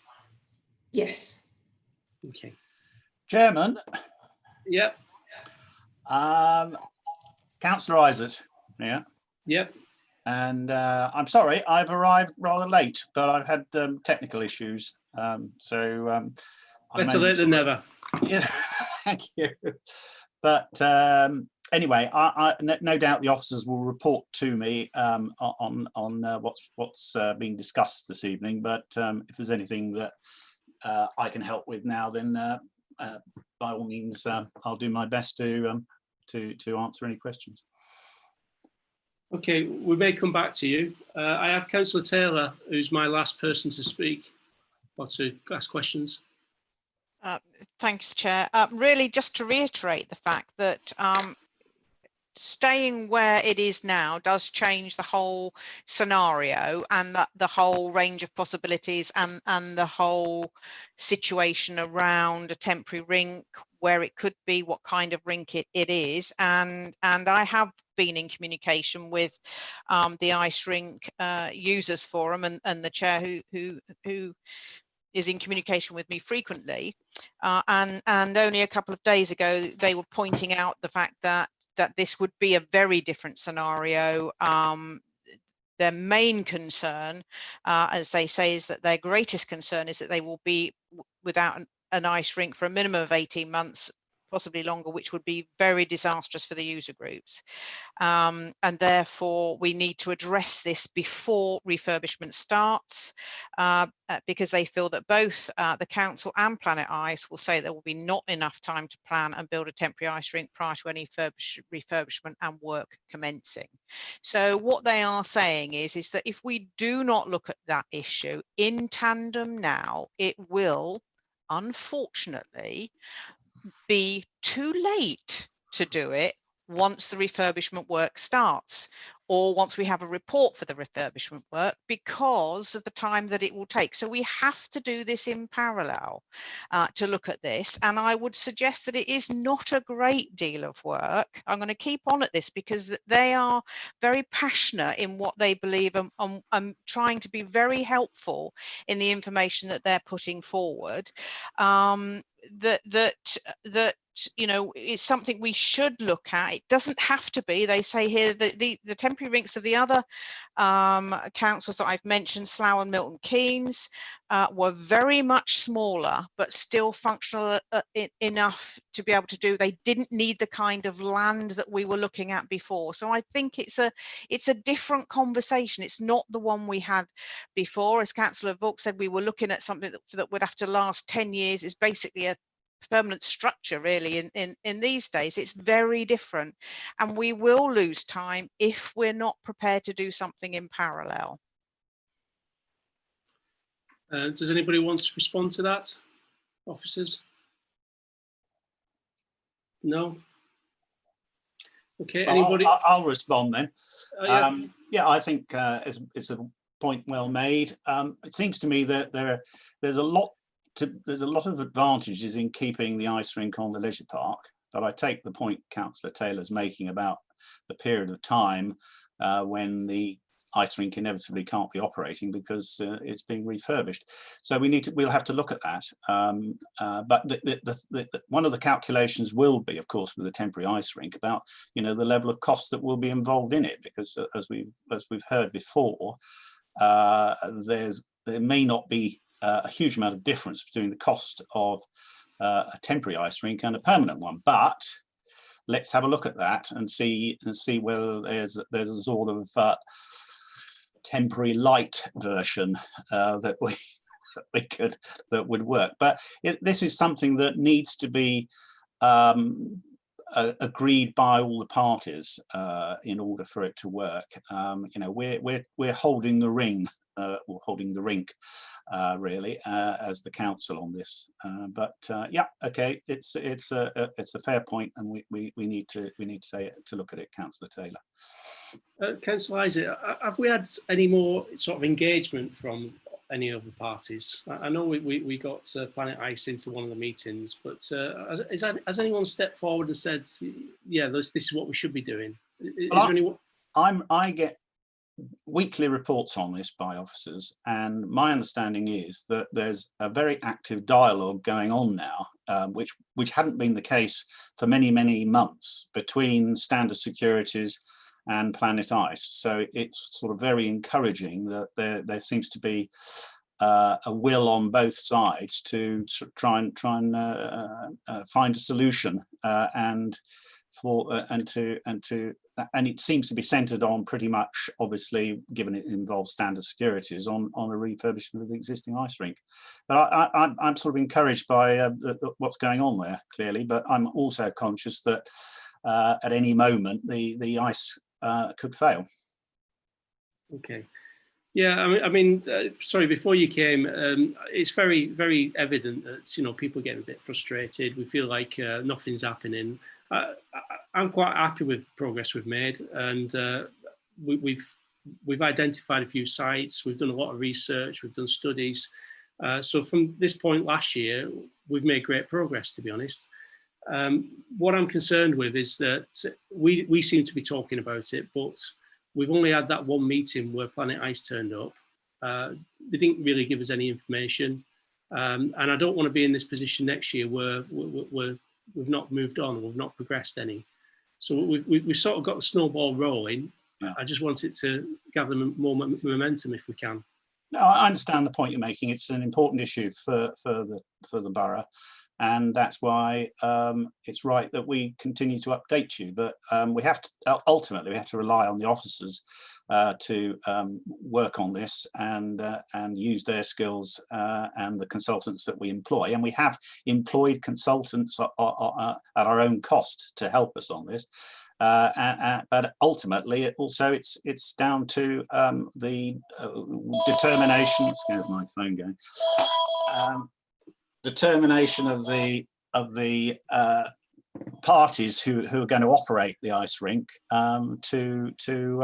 sorry, completely. Have you just put the phone in your glass of scotch? I'll forgive you because you missed the opening. I'm not doing very well, am I, with technology? I could throw this out the bloody window. Can't switch the damn thing off either. Right, sorry about that. The other thing is there was a question raised earlier about the situation with the owners of the leisure park, and now we've got through this court case. Do you have anything to sort of add from that? Well, firstly, they're not the owners. All right, okay. Because they haven't signed, so they haven't completed their part of the bargain yet. So they don't get granted a 250-year lease until they have done.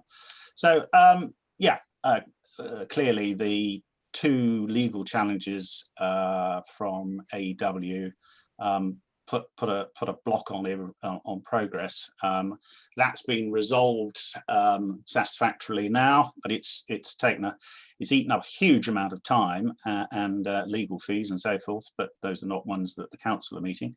But now we're through that, then absolutely the expectation is that our development partner will now get on and move the development forward. So you can rely on us to be actively engaging with our partner to move this forward. Excellent. Okay, I've got Councillor Kinnear and Councillor Cousins. And Councillor Miller.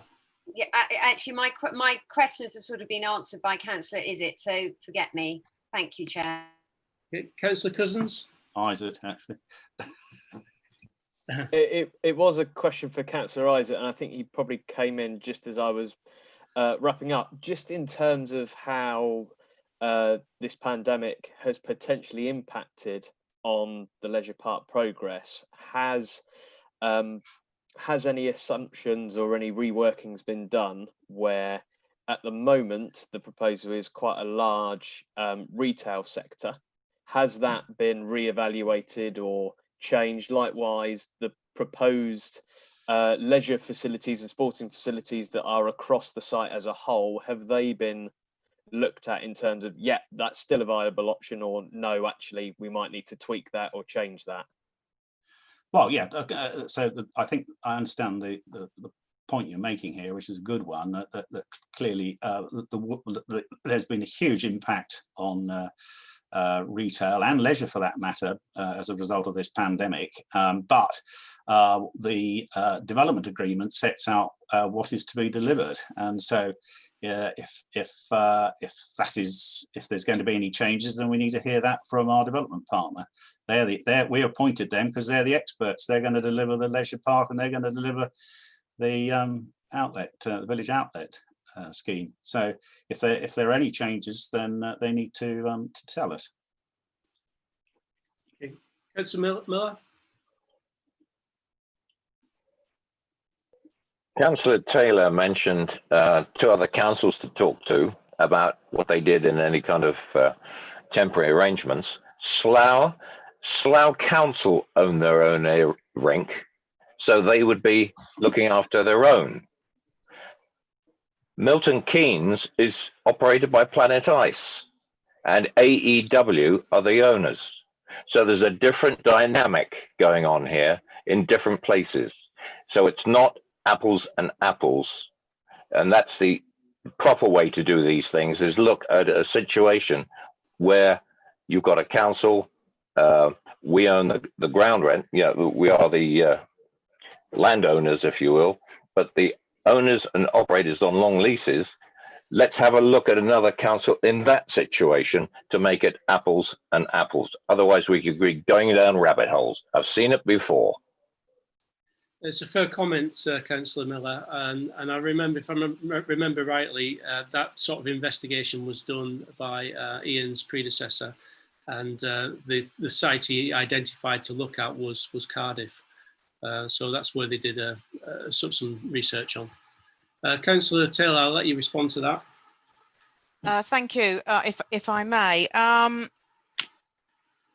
just to correct that assumption that there was any contact with Cardiff Council about how their new ice rink was undertaken and who the developers were and who the operators are, and looking at that model. That did not take place. That was what was asked for, but what took place was a meeting between the officer who was in employment at the time and a representative of Planet Ice, who took them to see how the temporary structure had been used and reused that was used at Cardiff. There was no contact whatsoever with Cardiff Council or with the officers who were involved in Cardiff in respect of the development and how the very different approaches had taken place.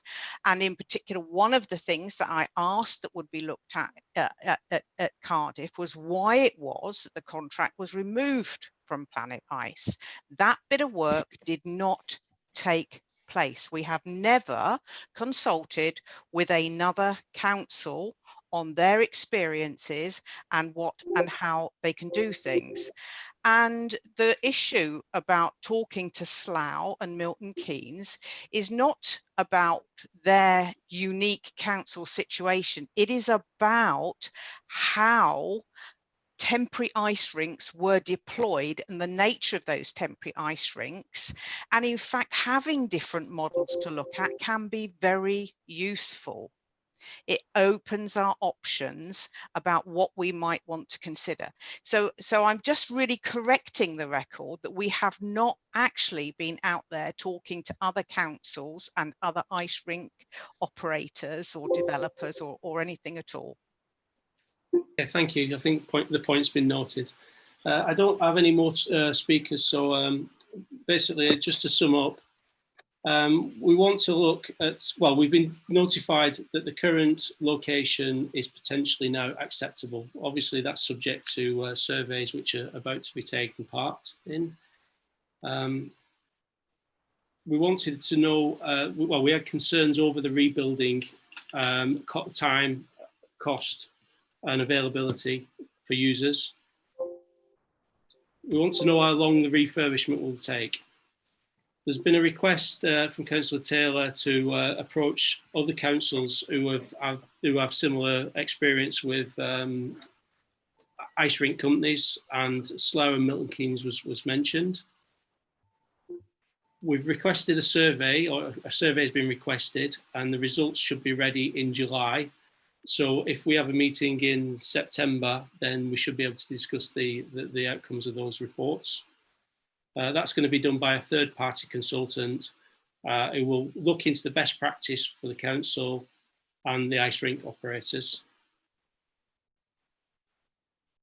We had some comments on the lack of progress, and I think we've also had comments on the fact that we have made progress, and that's been noted by the chairman of the ice rink users, who say that she's been happy with the progress we've made. It would be nice to start some active dialogue with stakeholders. So can we request that the September meeting, an update for the ice rink, we have as many stakeholders as possible in attendance. Does anybody have anything else to add to that? I'll take that as a no. And we'll move on to item 8, street cleaning services. So can I introduce Councillor Eaches to discuss street cleaning services? Yes. Thank you, Chair. So yeah, this is the paper you've got in front of you. It's in relation to the street cleaning services. It arises out of the motion to full council back in October 2019 regarding the replacement of the broom and bin street cleaning services with a mobile van service. So the committee's asked to review this change with a view to bringing back the bin and broom service. And this report outlines the reasons why the changes were implemented, and it goes on to outline the impacts the changes have had on the delivery of the service. So street cleaning is one of the most important services provided by the council, and it does ensure that our borough is a clean place to live, work, visit, and this is one of our key priorities.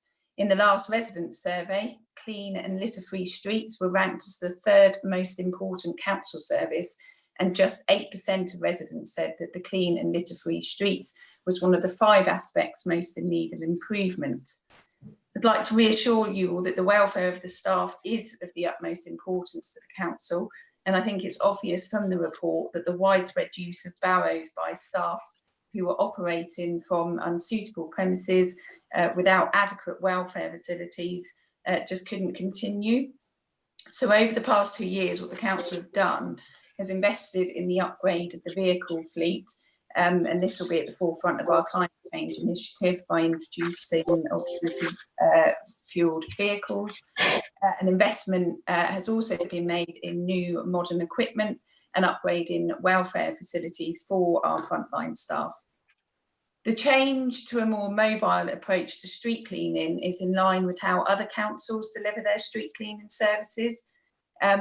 It's accepted it's been a massive change for the staff, but they've been really supportive, and the feedback from them in relation to this change has been positive. Although I'm sure they found it hard at the start, it has been extremely positive. The continuous improvement approach taken by the team and the benefits that will be delivered through the council's transformation programme will ensure that this service, which is one of our key services, does continue to keep the streets clean. The team seem to have gained valuable knowledge throughout the first year of the new operator model, and the team will be fine-tuning where additional work is required. I do really believe that these changes were necessary, and I think the report sets out that quite clearly. And I would ask that the committee take that on board and recommend to Cabinet that the broom and bin streets clean service is not introduced for all of those reasons and those concerns set out in the report. As I say, I think the new service is working well. We can tweak it where necessary. So that's a quick run through the report. Dave Perkins is the lead officer. He is here this evening on the meeting. I'm not sure if he wants to add anything or whether you want to open it up for questions, but if Dave did want to add anything, I'm sure he'll say now. Dave, would you like to provide comment? No, I don't think I'll add any comment. I'm more than happy to help Councillor Reid just ask any questions regarding the report. Thank you. Okay, so I'll hand it over to councillors. Does anyone want to ask a question? So Councillor Miller, Councillor Murphy, Jones and Cousins. Thank you, Chair. First of all, I'd like to thank the officers for a very comprehensive report, and thank you, Hayley, for introducing it, because it was what has been achieved, or what is being achieved, was very, very necessary for the staff, because I don't know about the other particular areas within the borough, but certainly in my ward, the standard of service that we've been provided from street cleaning with the barrow and everything else has been absolutely magnificent. And I take my hat off to the staff, because they're dedicated, they're friendly, and they enjoy their work. I've stopped several times to chat to them, and they're happy with life. I know they've had to put up with a lot in the past, but now with these improvements, I sincerely hope that they're going to be a lot more comfortable in their jobs. But thank you very much for presenting the report. My personal contact with the cleaners that I've had really does encourage me that they're in a happy place. Thank you very much. Thank you, Councillor Miller. Yeah, I mean, I read the report as well, and the conditions described initially were not acceptable, and it's good that the council have got themselves together and done something about that. It's very positive to see. Councillor Mahaffey. Thank you, Chair. Once again, apologies. I don't know if this is coming out through your end, but my IT is doing all sorts of funny things. So apologies if it's interfering with anybody. A question for Councillor Regis or officers. Yes, I agree. It's a very good report, and it looks like a very promising picture. But I'm sure Councillor Tilbury will support me in this. He's from a rural ward as well. Our big concerns are very much fly tipping. There's no mention of fly tipping, or only a very brief mention of fly tipping. And what with recent reports surrounding COVID-19, we all recognise that fly tipping is on the rise. And it's not just the big significant fly tips of a fridge and a mattress, but it's the incidental plastic bag here and there that seems to be on the rise quite considerably. And I'd just like to know sort of how COVID-19 or how has affected this, and our plans for the future, are they going to change? I'll probably hand over to Dave as to what the team are doing, but just in relation to the Barrow and Broom bin street cleansing service with the fly tipping, because the team are now more mobile, it's easier for them to respond to fly tipping reports, because they're a lot more, you know, they can be contacted and not have to walk far to to a report. So actually this does help in cleaning up those fly tips. But I can hand over to Dave to give a more detailed response as to what the team are doing, etc. Okay, thank you. I mean, it's obviously been a very challenging 2 or 3 months with the restrictions. We've pretty much operated at 100% with all available staff, but with the restrictions of how many people we can get in a vehicle, getting people into the workplace each day, into a mess room, for example, has been quite challenging. But I've just got to say what a great job the team have done. I think really at the initial part of the lockdown, it was very quiet on the streets, and actually litter levels virtually non-existent. Bins weren't getting filled up, and we weren't actually picking too much litter off the ground. But obviously, as more people have ventured out, things have returned, or very close to returning to normal levels. And we're obviously in a good position to meet that challenge.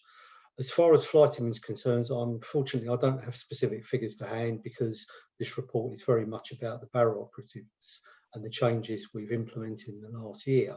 What I can say, though, is that I believe this approach is actually going to put us in a better position to respond in whatever fly tipping problems there are.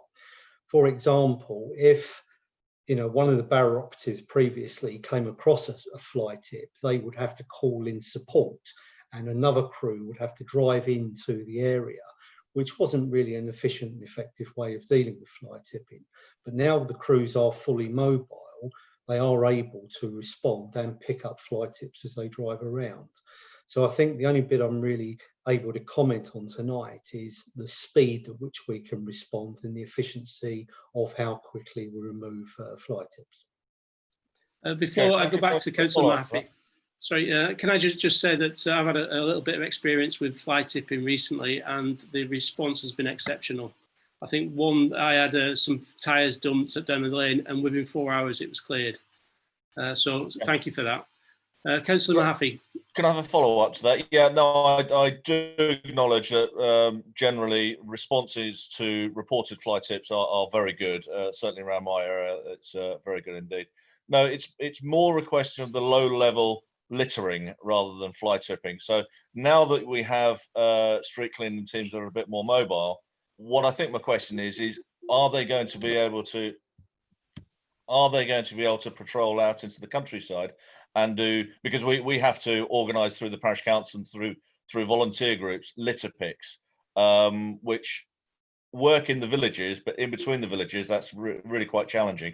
And I'd like to see mobile patrols or mobile street cleaning coming out into the countryside if possible. I know that's probably not one you can answer here, but I would like it on the agenda for conversation at some point if it's possible.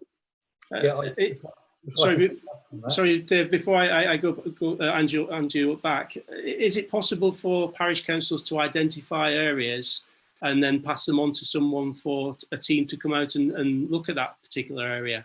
I can certainly identify around in my ward. I can identify. I can work with the parish councils to identify particular roads that fall in between two villages and are constantly littered. Yeah. And would that be okay to do that, Dave?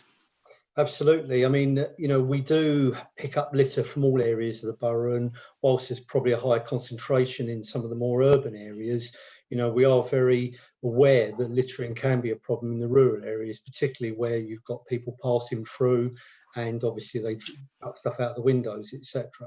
I mean, picking up litter off a busy road does present challenges in terms of safety of the staff, and obviously there's a whole load of rules and regs regarding traffic controls and restrictions that we have to adhere to. What I would say though is that Basingstoke's a very large borough, and we're not aware of everything that's going on. And as good as we are, there are obviously going to be situations where a litter problems occurred yesterday where it was spotlessly clean when we pulled our staff off of that area, and we may not go back for another week. But if that litter was dropped literally after we've cleaned, then it's going to look an eyesore. And what we do is encourage everybody to really give us that intelligence, act as our eyes and ears. And basically, if there is litter, we're able to go and pick it up pretty quickly. But more often than not, particularly in the rural areas, we're not aware there's a problem. So yes, I certainly encourage, be it the parishes or residents or anybody, to tell us about concerns, and we're more than happy and have the ability to respond to those problems. Lovely. Well, I'll certainly be putting something forward for my ward. Like I said, it doesn't have to be immediate response for everything, no. But you know, sort of a once monthly clean or whatever it is, we can put a cycle in place as well. As excellent. I've got Councillor Jones, Cousins, and Kinnear. So, Councillor Jones. Well, first of all, I'd like to say the actual workforce itself, I haven't got a problem with. They do work hard, but the concern I have is the fact that the way my ward's made up, we've got some of it's quite a way away from the road. We've got steps and things like that where sweepers can't get in, and I just wonder whether we need to look at it again, because yes, I do agree they couldn't keep going into those garages at all. I was absolutely amazed when he actually started work from them in the first place, if I was really honest. It wasn't suitable for some cars and some of those garages that were being hired. But what I wonder, did we ever look at community centres for the welfare of our staff, you know, toilets, something to eat or whatever? And I often wonder whether we're losing something by putting people in vans or lorries where they're not interacting with the residents, because in my ward in particular, the residents did appreciate the guy on with the broom and everything else. He actually talked to people and he was picking up where the problems were, you know, quite early and trying to resolve them. You know, I do accept that there's some positives, and one of the positives has been the fly tipping. When people throw things out, when you've got a van or a lorry, you can stick it in. But I do wonder whether we should look at, it should be maybe a little bit more local how you do it. But I do wonder whether the community centres, Ridgeway for us and Southam, they've got West Side. There is facilities in there, and I wonder if we ever looked at using those for some of our operatives. Dave, do you want to respond to that? Yes, I mean, Councillor Jones made some very valid points there. I mean, you know, undoubtedly one of the positives of the Barrow operative is that they kind of patrol the area and the streets, you know, day in, day out, and they do actually engage tremendously with the local residents. And that is an obvious positive that we want to try and retain. Although we've got 2 or 3 operatives now operating in an area and vehicle based, we do want them to still engage with the local ward members, parishes, residents, etc. And I, for one, would certainly encourage them to use what facilities there are, community centres, and really continue to be an important part of the community. But if I take today as an example, it's 30 odd degrees. Previously, a Barrow operative would have been walking around with all of the necessary PPE, pushing around a barrow that's quite heavy, often uphill, limited kit on board, really just a broom and a brush and possibly a small shovel, and picking up litter in this heat with no water or welfare facilities available. Now, today, I accept that we can't have more than one person in a vehicle at the moment, but if it was an ordinary hot summer's day, that crew will have the benefits of air conditioning, they will have copious amounts of water on board, they will have hand sanitizers, they will be able to put some of their PPE in the vehicle. So if, for example, it's going to be thundery, it's hot, they don't need a big coat on, but they might want to put rainwear on later. So it opens up a lot more support for them. Now, I think really we're only really in the start of year 2 of this, and there's been a lot of familiarisation. And as Councillor Eacher says, we've learned a lot over the past year. I think there are some areas that were probably too big and other areas that are too small. So we're going to fine tune things.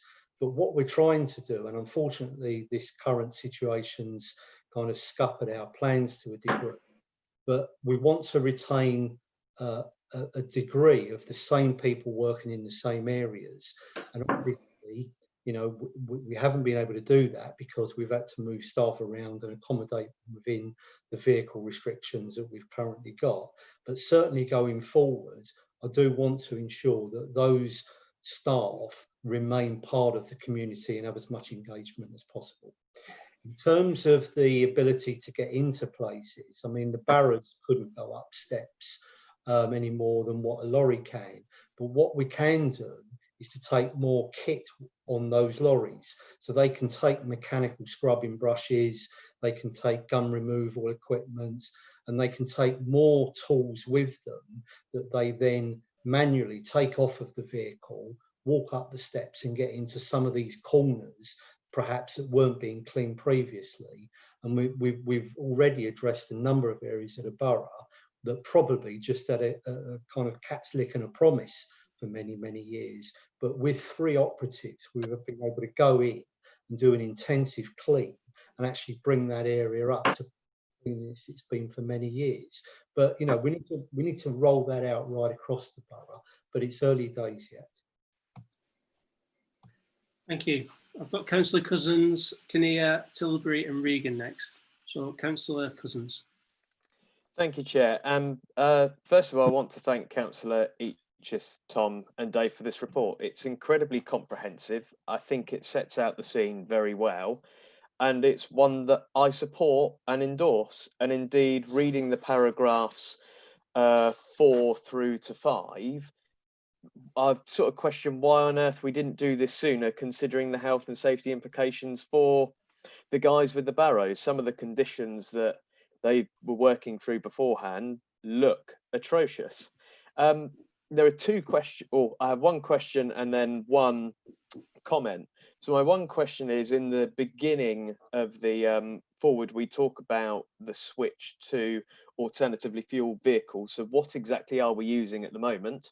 And what are the plans to change them or upgrade them to something even cleaner if they're not fantastic at the moment? And then the secondly is more of an offering to Councillor Eacher, really.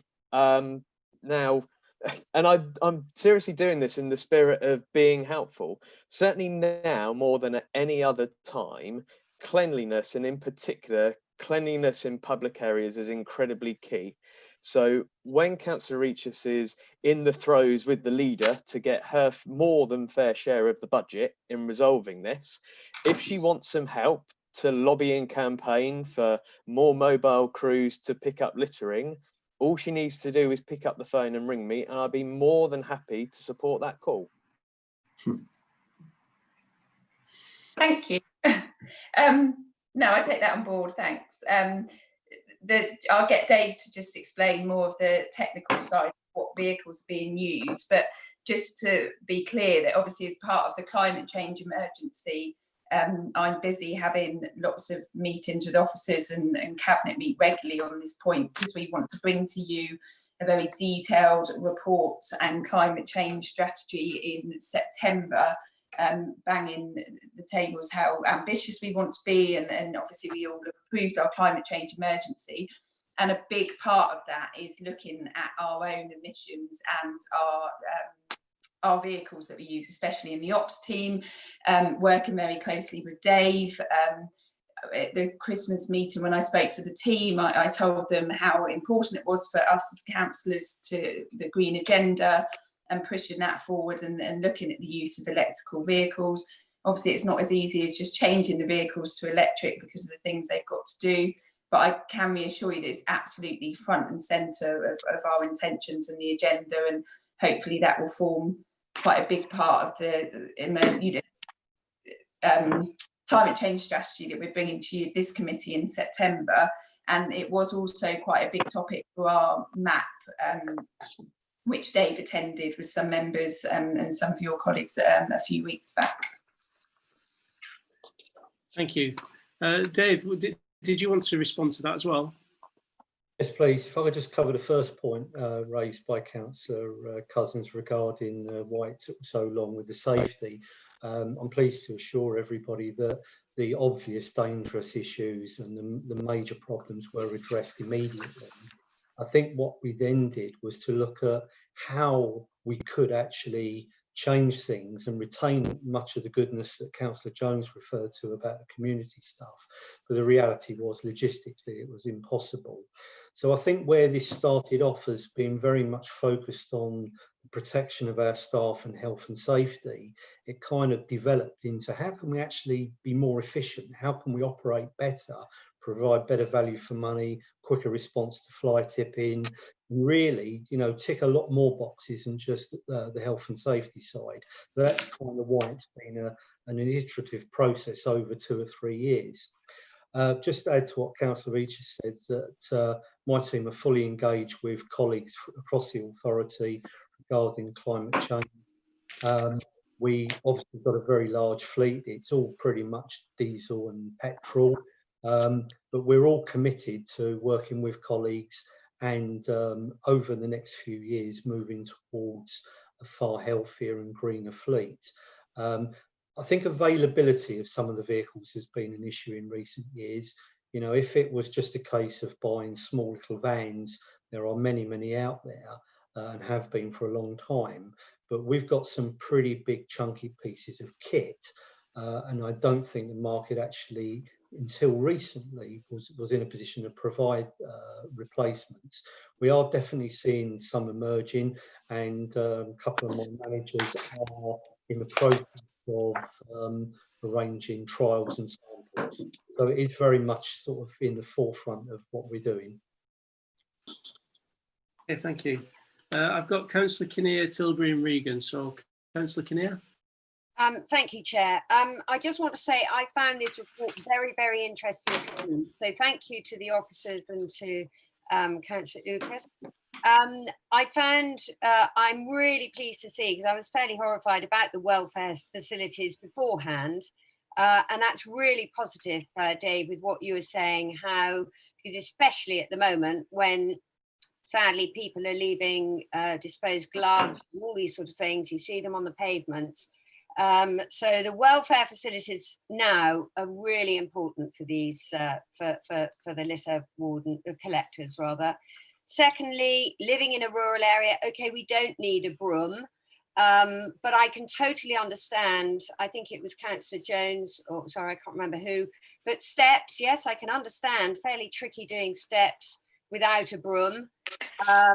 But great to know, and I will talk to the parish council, we have 1 or 2 lanes that people come off the A339 and they just chuck all their rubbish. And even if it was once a year, if we had a litter collection, it would be fantastic. So thank you for that offer. The only other thing I had an idea is the steps. What about those sucking machines? Because then they could take them to a mobile lorry rather than sweeping up with a, presume when they've done it with a broom, they use a dustpan and brush and then they put it in a barrow. Whereas those sucking machines, which you can have on your shoulder, maybe they could do the steps and then take them to the machine near the road. I don't know, it's just an idea.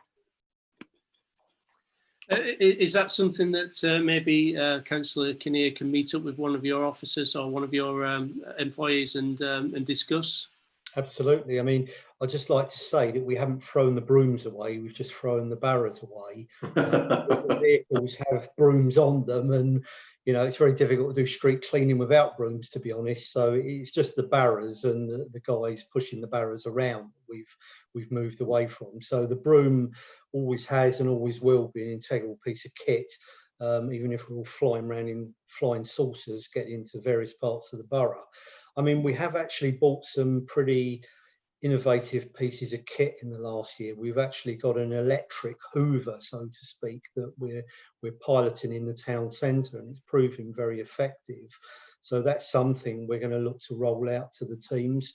And as I said earlier, the advantage of having a vehicle, a big tipper vehicle, is that there's capacity to carry various bits of kit on them. I mean, it's very much like Thunderbirds. You know, you've got all the various different things that you may need when you're confronted with a street cleaning situation, far more than what we could ever carry around on a barrow. So we are obviously looking at technology, and to be honest with you, I think we all want to make the job as easy as possible for us, at the same time as being as effective. So any labour saving or time saving devices we can find, we're certainly looking at that. And, you know, we've had a healthy investment over the years for vehicles and equipment, and you know, we're always looking for new gadgets or toys to play with. Yeah, and just to say, what's the name of that machine in the town centre? Because I've had a go on it. It's really good. What, the one I'm allowed to say, or what it's really called? The one you're allowed. It's called a glutton. That's it. Yeah, yeah. It's worth having a look at, Claire. It's quite very I think good. we've named it Gloria. Can I just ask, is when you said one person to a vehicle at the moment, I mean, we can all appreciate why.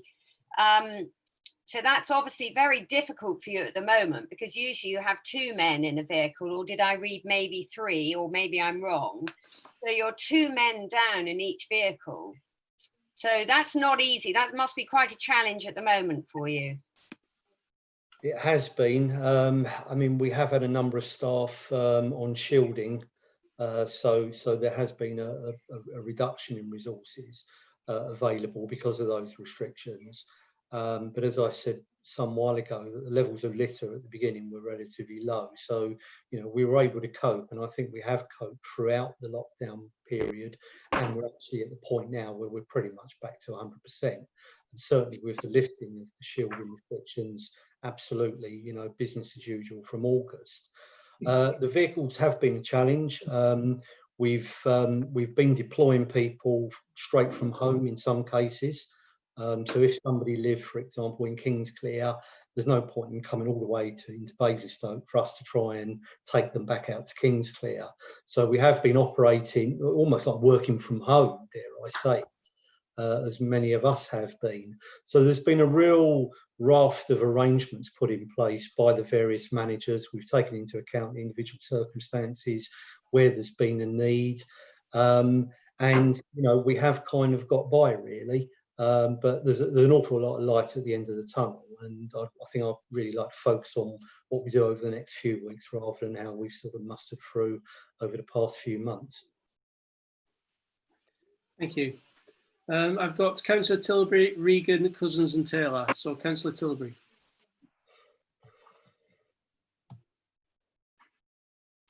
Hello. Yeah, sorry, I lost you all earlier. The broadband went down again, like yesterday. So, yeah, just to say, I mean, on fly tipping, yeah, we've seen quite a rise in fly tipping in the area, but Dave's team are always very good at getting it cleared very quickly, which under the circumstance at the moment, it's hopefully that'll start to be less of a problem with the tips reopening, because it's clearly, when you look at the type of rubbish, you know, a lot of plastic. I saw 3 lots in one mile cycle road around this area.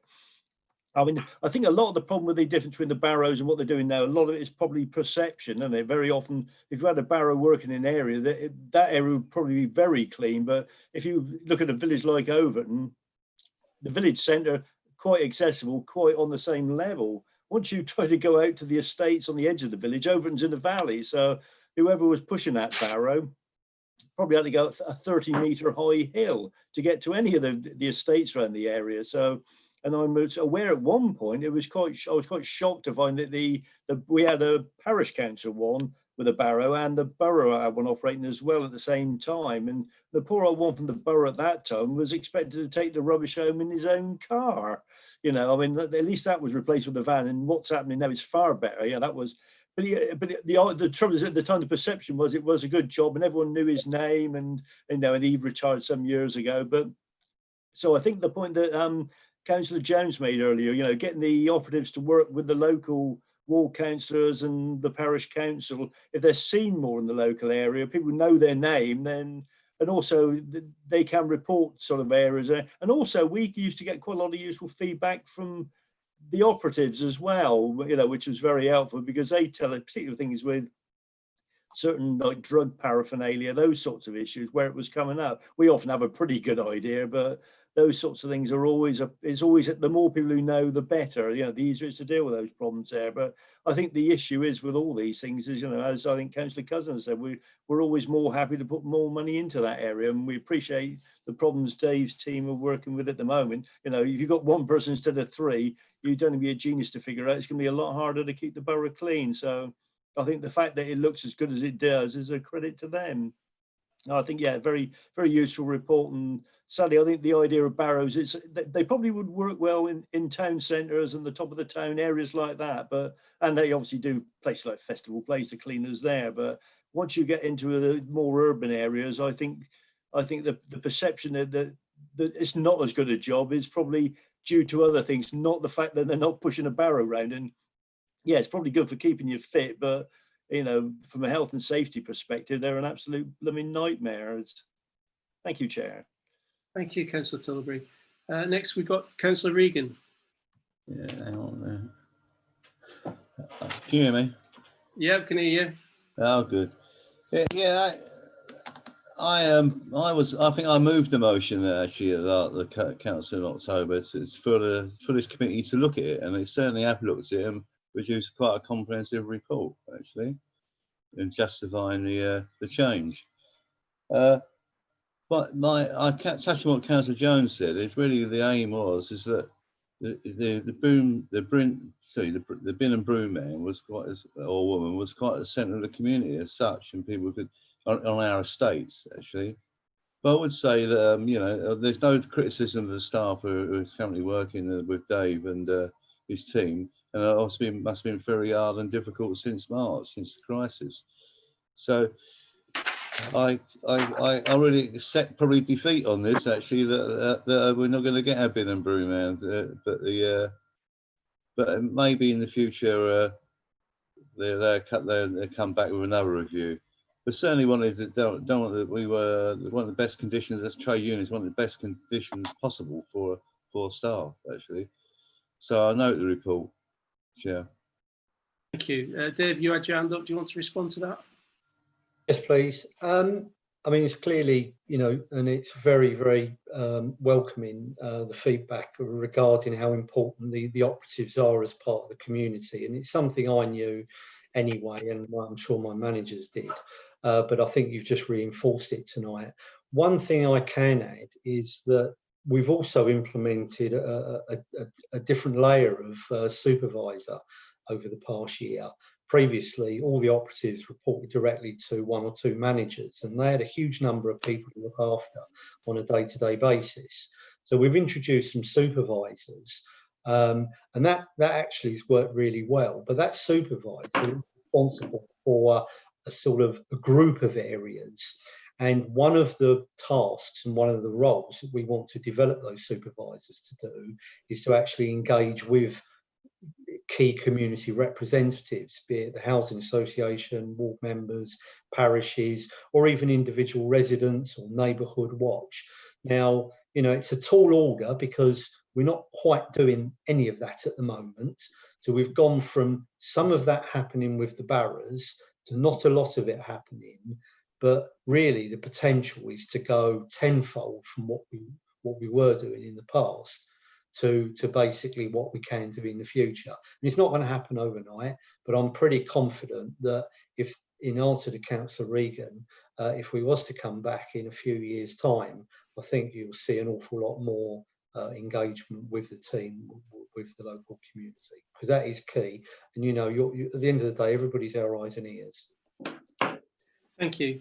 I've got two more speakers, Councillor Cousins and Councillor Taylor, before I move on to the last two items. So Councillor Cousins. Thank you, Chair. It was just a really quick one, and picking up on something Councillor Kinnear spoke about earlier, I just want to clarify, with the government reducing the social distancing, where it's moving from 2 metres to 1 metre from the 4th of July, Dave, it seemed to me that you were saying that we weren't going to implement that for these guys until August. Is that correct, that we're going to have a longer sort of tail on that introduction, or is the plan that actually from the 4th of July we can work with the 1 metre with our crews? Okay, so we've currently got staff being shielded under the 2 categories, clinically at risk and highly at risk or something. I don't have the exact descriptions here. From the 6th of July, the clinically at risk, based on a risk assessment and suitability of the individual, we're going to get them back to work. And then following on from the announcement yesterday, everybody else should then return to work in August. So that's the government's time frame, not ours. But I think in terms of the 1 metre rule, funny enough, today we got a tape measure out and we got 2 of our average size street cleaning operatives in all of our vehicles, and surprisingly it was very, very difficult to even get more than half a metre. So even the reduction from 2 metres to 1 is going to be quite a challenge. That said, we've been exploring putting some form of screen in some of the vehicles, and early feedback from our pilot and trials is that it's very positive. So again, we're looking at rolling out something there over the next few weeks that would allow us to have more staff in the vehicles. But we've got a bit of, you know, a few I's and T's and crossing and dotting at this stage, but we're hopeful that we can find a way to get more people in a vehicle. Thank you. I am conscious that we're eating into the evening. I've got three speakers, Cousins, Taylor and Jones. Does anybody else want to speak after that, or shall I just draw a line under Councillor Jones? Right, excellent. I'll draw the line. So Councillor Cousins. I've just spoken, so it's Councillor Taylor. Sorry, I've only got 2 left then. Councillor Taylor. Thank you, Chair. And I'd like to add my thanks to everybody involved in producing a very excellent report, and to also thank Dave over recent years for all the help that he gives me as a councillor who can never seem to work the GIS system or any of those things in helping solve problems and responding to issues that residents have. And I fully accept what this report says, and as Councillor Reagan says, we're clearly not going to get any barrows back. But I do feel it is important that we don't sit on our laurels with this. And I'm always very conscious about the voice of residents and making sure that the voice of residents are heard. So I'm really pleased to hear about plans to move forward with greater connections with the community. My microphone is beeping. Can you hear me? We can hear you perfectly. Okay, if you suddenly don't hear me, can you wave at me and I'll change the battery? My battery. You're just showing off now, aren't you? Yeah, I know. The concern I always have is about the voice of residents, and whilst I appreciate that this seemed to be very low on the general survey and the complaints are low, we're actually counting here the official complaints that go through the official complaints procedure as opposed to what gets reported in. And I actually think that it would be really useful if we were monitoring the reports in, because that gives us a, what's happening and what's been that, because that actually gives us much more useful information. And I would just like some clarification on one of the things that's mentioned in paragraph 4.2 of the report, which is about footpath sweeping. Because in that it does mention that the town centre is swept twice weekly, but that estates and rural footways are swept once a year. Now, I represent Brighton Hill. Brighton Hill is an estate that was designed specifically to be footpath based. It's old. It has lots of footpaths which are not good, not in good state of repair, and represent lots of tripping hazards. And once a year, if we're saying routinely we're only sweeping those once a year, that is genuinely not sufficient, and that probably would account for why my post bag is regularly full about issues to do with footpaths that need clearing. So are we able to look at that, or can I have some clarification about how often it's actually done? Yes, I can clarify, and it probably didn't come out clearly in those words, but that's when they're mechanically swept. So with one of our small precinct sweepers, that goes along with the rotating brushes. There's kind of ongoing and continuous manual cleaning. So if a team goes into an area, say a typical 2 or 3 person team has an area, and the idea is that they should be able to keep that area clean on a weekly basis. So they should actually get round the whole of that area pretty much within a week. So that will involve a whole raft of street cleaning activities. It could involve just simply litter picking. It could involve using brooms to sweep leaves, or litter that's collected in a corner, and occasionally it'll involve going in with a sort of hard scrubbing brush effectively and breaking up moss and other detritus. But the reference to an annual sweep is that that's actually a mechanical sweeper going in there and doing a mechanical sweep once a year. But it doesn't detract from the day-to-day, week-to-week sweeping that goes on. But again, if you are getting complaints, Councillor Taylor, please just ask people to report it through the normal channels, because every single report that we receive, be it through social media or through the contact centre, comes into the team and is responded to, or action, should I say, because we can't obviously reply to every single contact. But if somebody says there's a problem, litter, fly tip, whatever, we will respond to 100% of those. And obviously, it's good intelligence, because clearly if there is more litter being dropped in one area or more complaints in another area, we can then actually target our results and our response to that. And it's a continuous sort of juggling act. But so, yeah, any information is well received.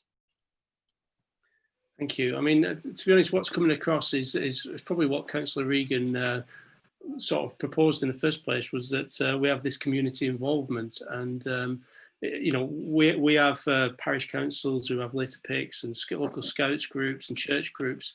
I regularly speak to my local PC about fly tipping incidences and things.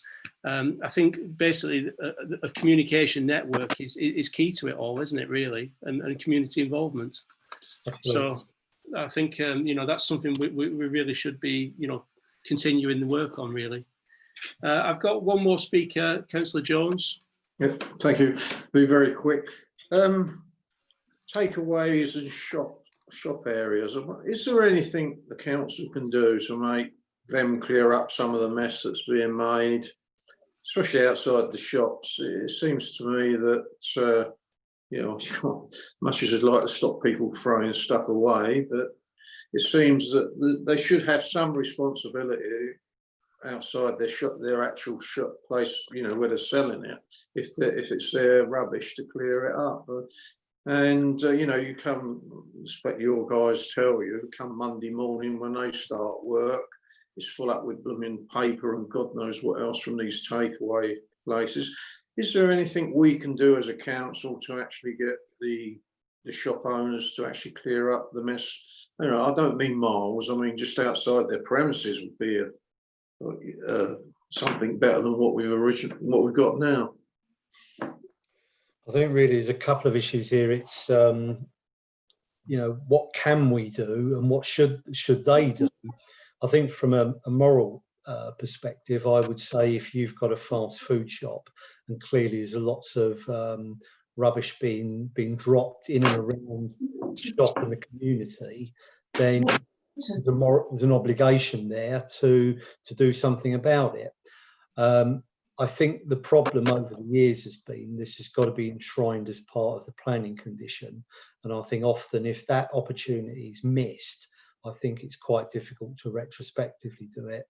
I saw Tom raising his hand, and I'm sure he might be able to fill in some of those gaps from an environmental health perspective.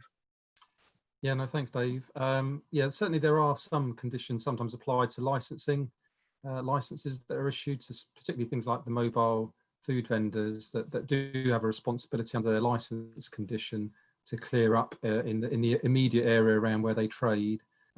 Some of the fast food restaurants, yes, we do work with them, and without mentioning particular businesses, fast food restaurants in particular, but yes, they do accept there's a responsibility to do a litter pick around their premises, and yes, we do push them to do that where there are problems. So yeah, again, similar to what Dave said, if there are particular areas that you have concerns about, then do feed that back to us, and we're more than happy to look into that and to work with the businesses involved.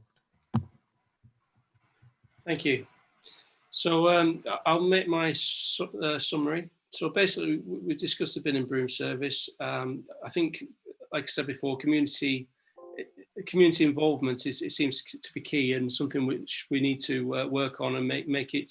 It's already good, but we need to make better. The idea of identifying areas there that you can come to and tackle some of the big jobs, that's probably quite useful. So to sum up, it's recommended from this committee that we've noted the reasons for the change to the street cleaning services by introducing the mobile crews.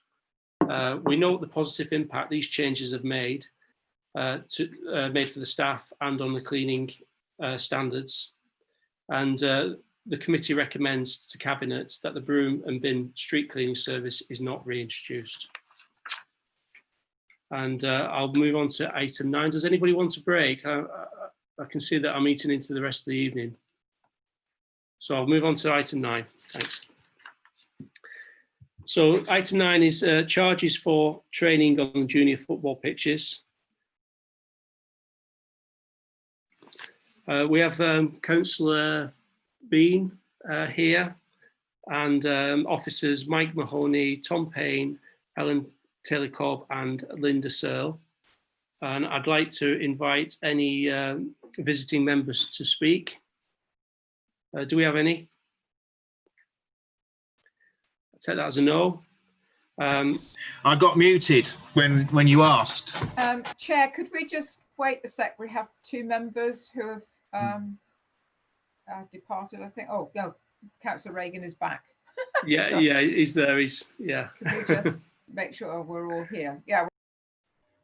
Okay, I'm sure Councillor Reagan will pick it up when he comes back. Sorry, did we have any speakers? Councillor McCormick. Yes. Okay, can you hear me? We can, yes.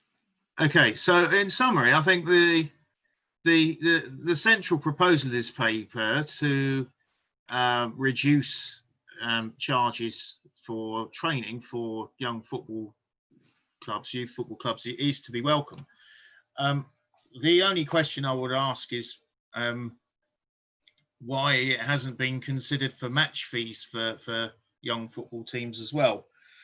If you go back a number of years in Basingstoke, we used to have a great many number of football teams, young and old, playing on a Saturday and Sunday league. I think each league had, at adult level, had about 7 different divisions. Various factors have conspired to reduce the number of football teams we have now.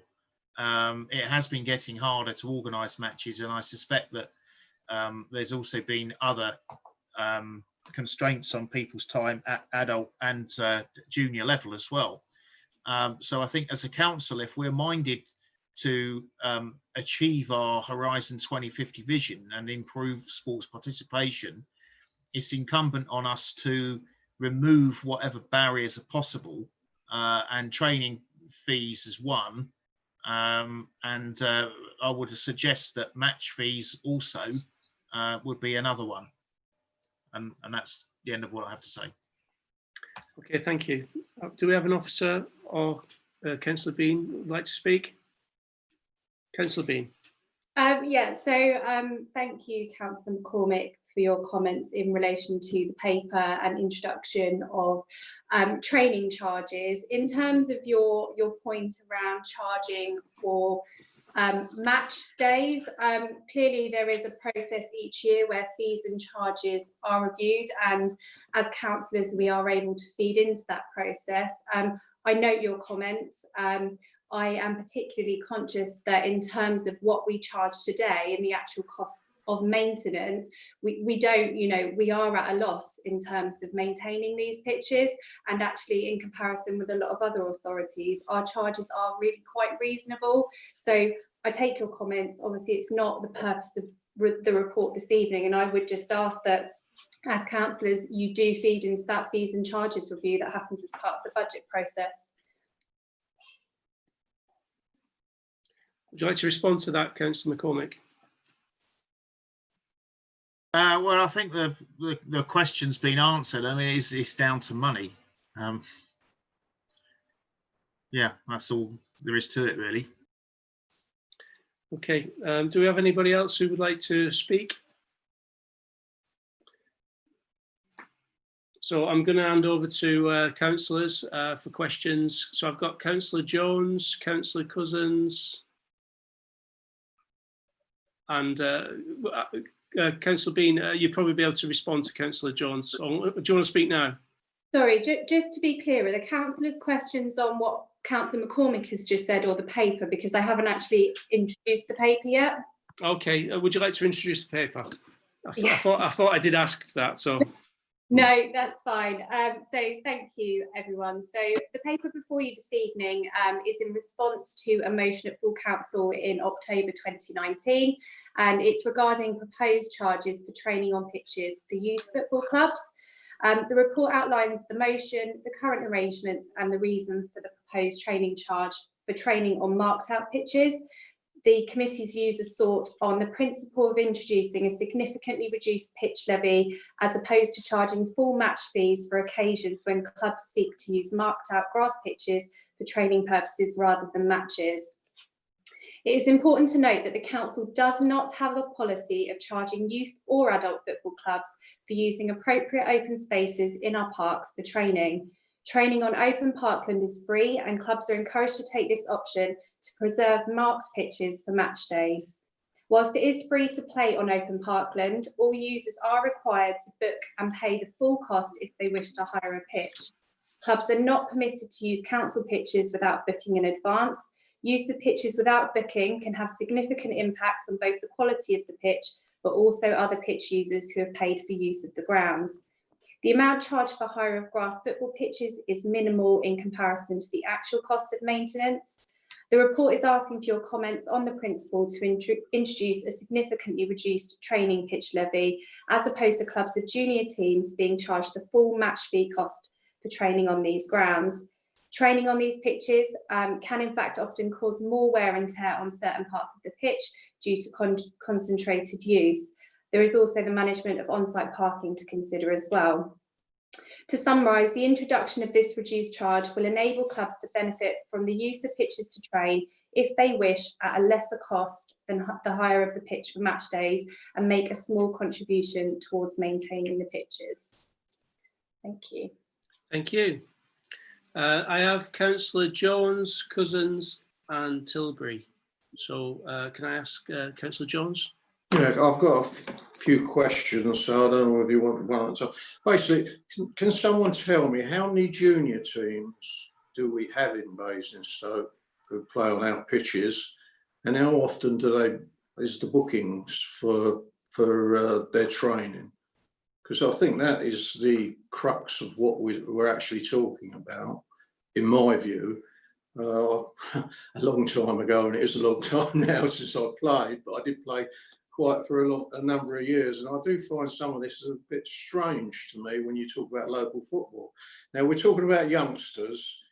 Yes, they do wear the pitches out. Now, in Southend, Stratton Park, places like that, when the goal mouths are up, we don't go around charging people when they start kicking around the goal mouth. Why are we doing that to our youngsters, our young team, unless they want to use the changing rooms, which need cleaning, so there is a cost factor? I don't understand where we're talking about a lot of wear and tear. Now, you may come back and say we've got so many teams that you get a lot of wear and tear, but what I'm being told, and I don't know, and I will have put my hand up, is that we haven't got as many teams in youngsters as what we had about 5-6 years ago. We've actually got quite a few teams now dropping out, and that's my concern. If we don't catch these youngsters and get them playing, you know, we lose the football in this town. And I honestly believe that training, other than if you're going to use the changing rooms, which is a cost factor because it needs cleaning, there shouldn't be a charge, in my view, because you're not going to wear out a pitch with youngsters. It's not as if it's men kicking it up. And even so, as I say, I did play, and a long time ago, in pitches in Basingstoke, we had a lot of very good pitches and some rubbish pitches. But when I started finishing playing, the goal mouths and that and all that was kept to a pretty good standard compared to what they were when I first started playing. So I do wonder where we're coming from as a council on this one. Councillor Bean, would you like to respond to that? Yes, I will start, but officers may wish to add more as well. So just in relation to your point around number of teams in the report 4 of 6 on 8.3, it does go into detail in terms of the number of teams and the percentage of youth versus adult. And as you can see, it is significantly higher for youth teams. I think we need to be clear that this evening we are purely looking at fees for training. There is already a fee today for hire of the pitches. Officers can go into more detail, but there is a maintenance cost associated, be that an adult pitch, a junior pitch. There are lines to be painted. There is wear and tear on the ground. And in terms of particular wear with training, training tends to be more concentrated use, particularly around, I may not use the right terminology, but around the goal, for example. But I just think we need to be really clear here tonight that we're not here to talk about, although I will take on board your comments, but the cost of hire for match days. We are purely here this evening to look at introducing a reduced fee to enable youth teams to use grounds for training. And I don't know if officers want to add anything else. Can I just ask, Councillor Bean, you say it's a reduced charge. Have we done any sums to see how much it actually costs to maintain a football pitch over, say, a year? And are that reflects in that charge? Yeah, there is a point, officers may be able to help me on the paper. I think in 5.6, it does cover that the actual recovery rate for football is 7%. So the cost of maintaining pitches is significant in comparison to what we're physically recovering. So I do refute the comments around, we're not being supportive of football and grassroots football. We absolutely are. And if you look in the appendix in terms of our charging compared to other authorities, we are generally board well priced on there. Okay, thank you. Councillor Cousins next, then Tilbury and Carruthers. Thank you, Chair, and thank you to Councillor Bean and officers for bringing this report together. I think it's fair to try and help Councillor Bean get it on the record that kids turning up and just having a kickabout on the pitch doesn't pick up a charge, never has, and hopefully never will. It is just purely where we have got teams who want to train throughout the week or on a non-match day where they want to guarantee a space that they can train the kids under their wing, that they've guaranteed a space. And I think what we're proposing is a good thing. I seconded this motion, and I like to think the thought of the brothers from Basingstoke, Zach and Luca Cousins, winning the World Cup in 2042 played a huge part in making this decision.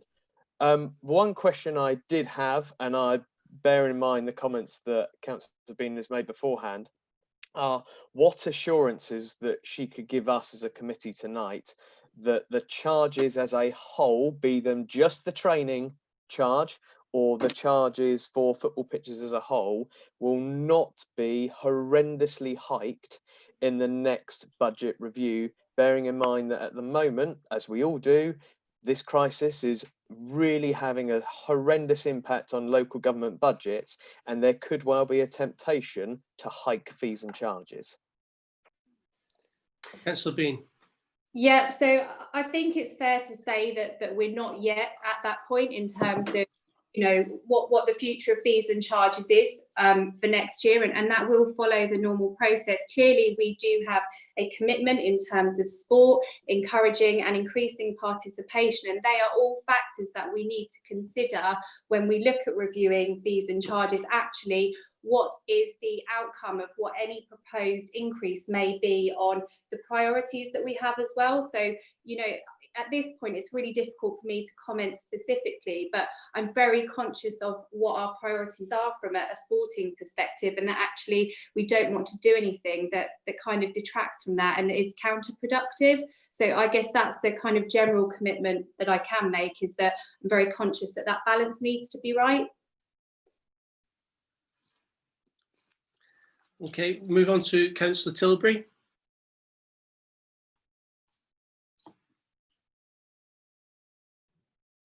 Hello. Yes. Oh, yeah.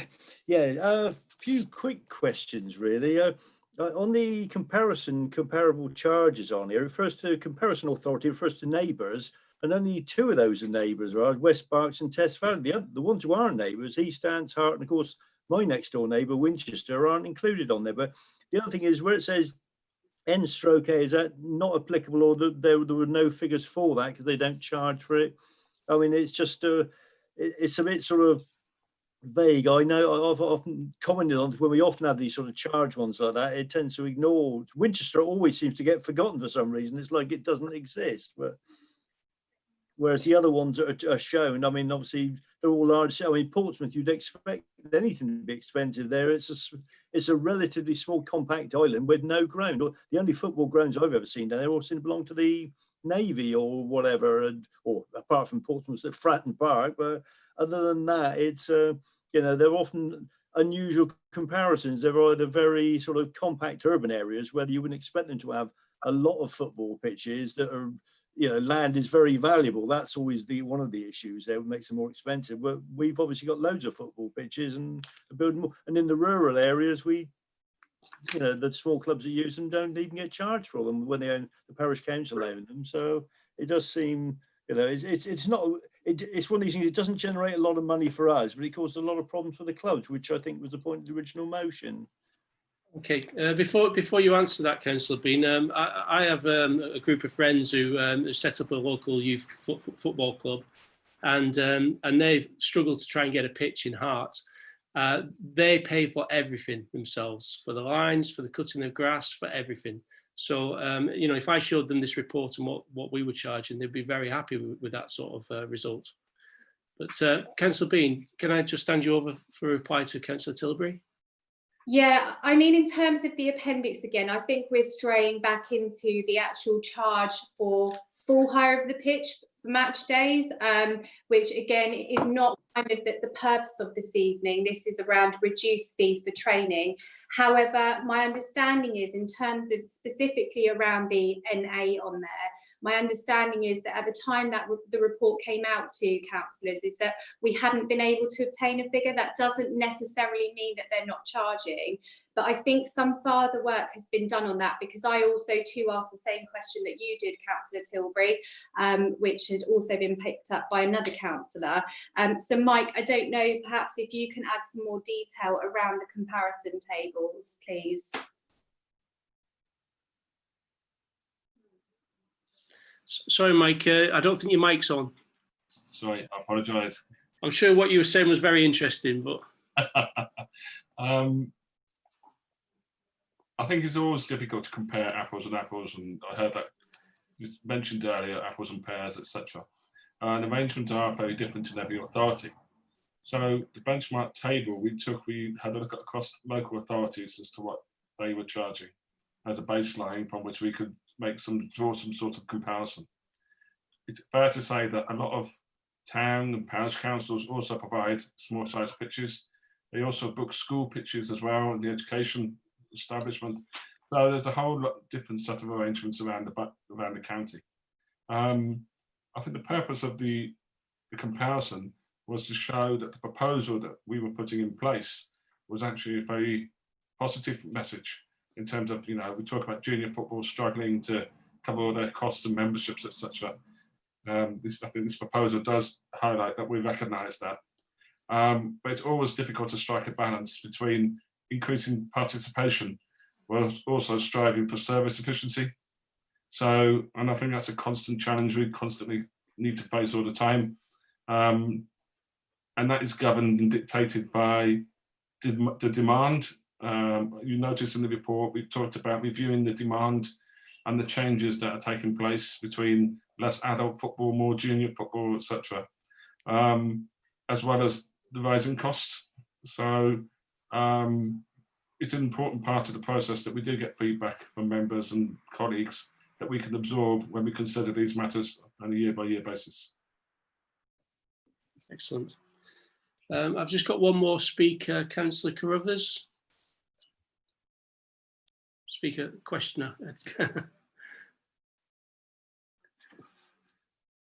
Can you hear us, Councillor Carruthers? I can now, yes. Yeah. Right, I have 2 children that play for separate youth teams, grassroots football in my area of the borough.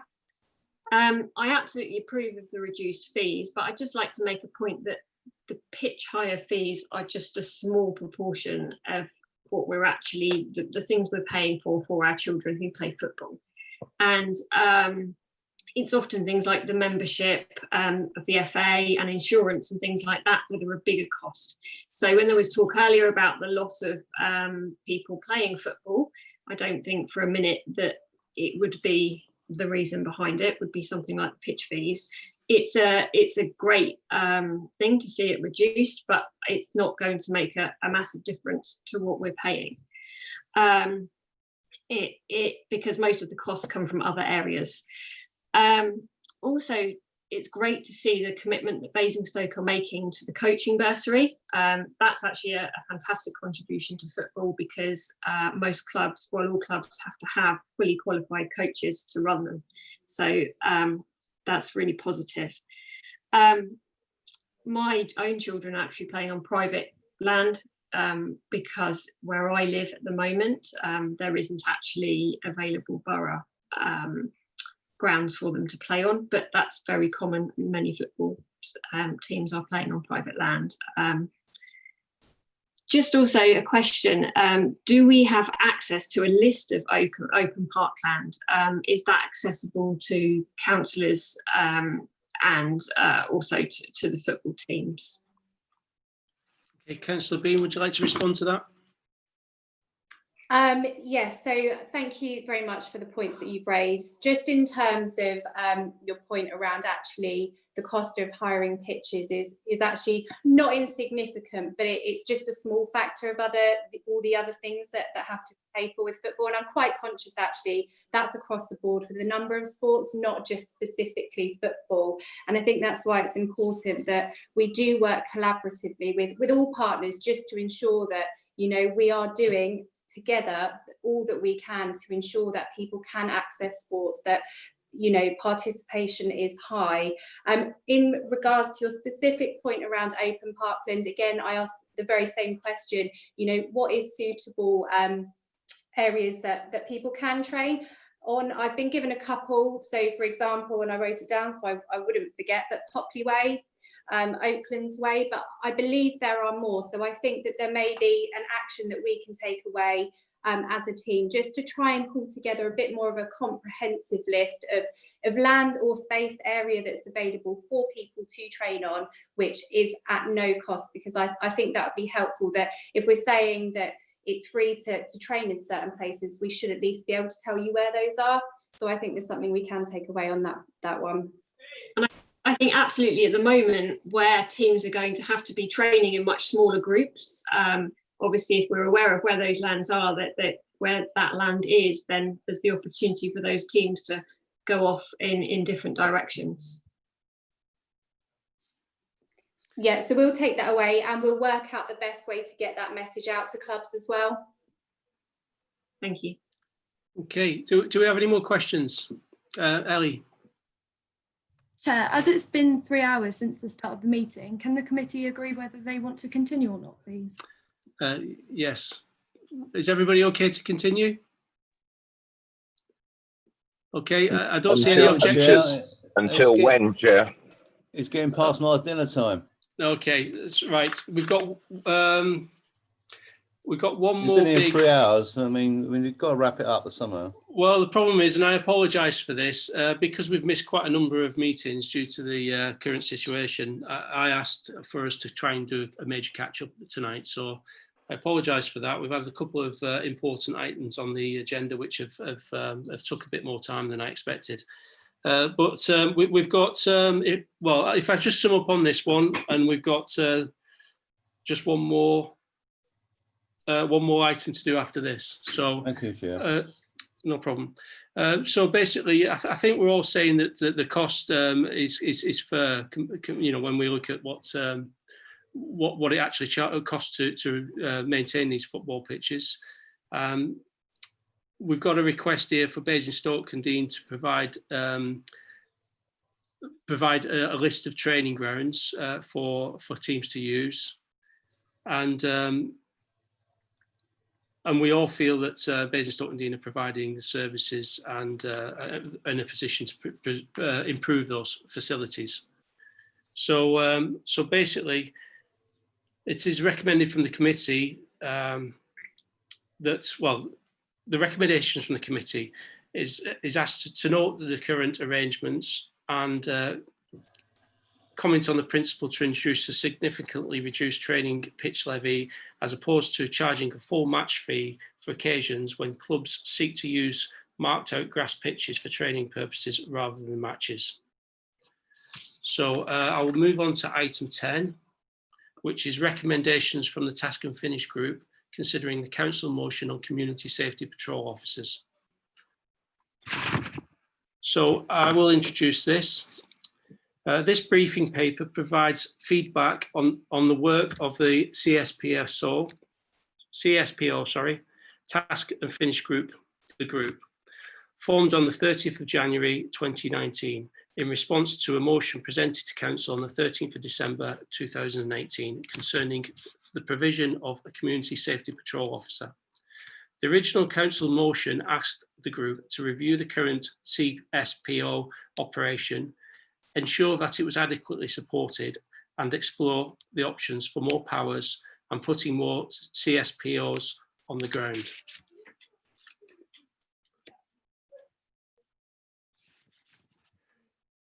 So,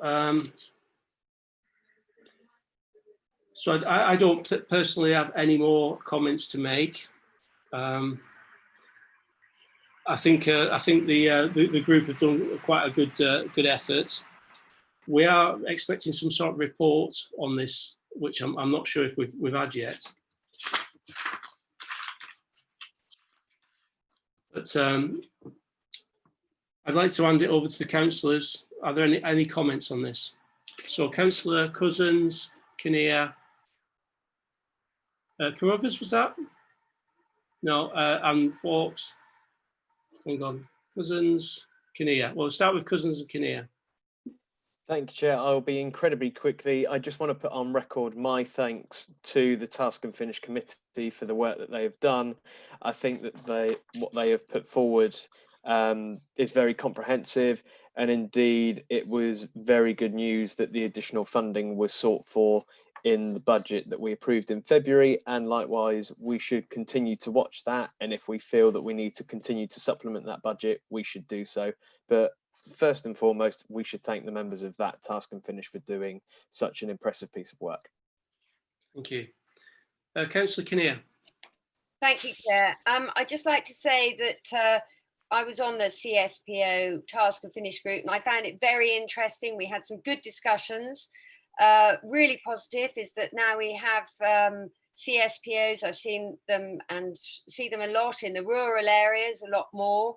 And the good news is that they're going to produce a pack, which we asked for. So all councillors will get this pack, so you know who your CSPO is for your ward and all the details, and you can contact them.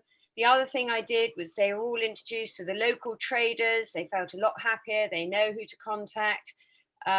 So it was really interesting, and I have to thank Dan White and his team and the CSPO officers for all their hard work. So thank you. Excellent, thank you. Councillor Vaux. Thank you, Chair, and thanks, Councillor Cousins, for your comments. And I echo Councillor Kinnear's points that it was a very interesting and rewarding Task and Finish group.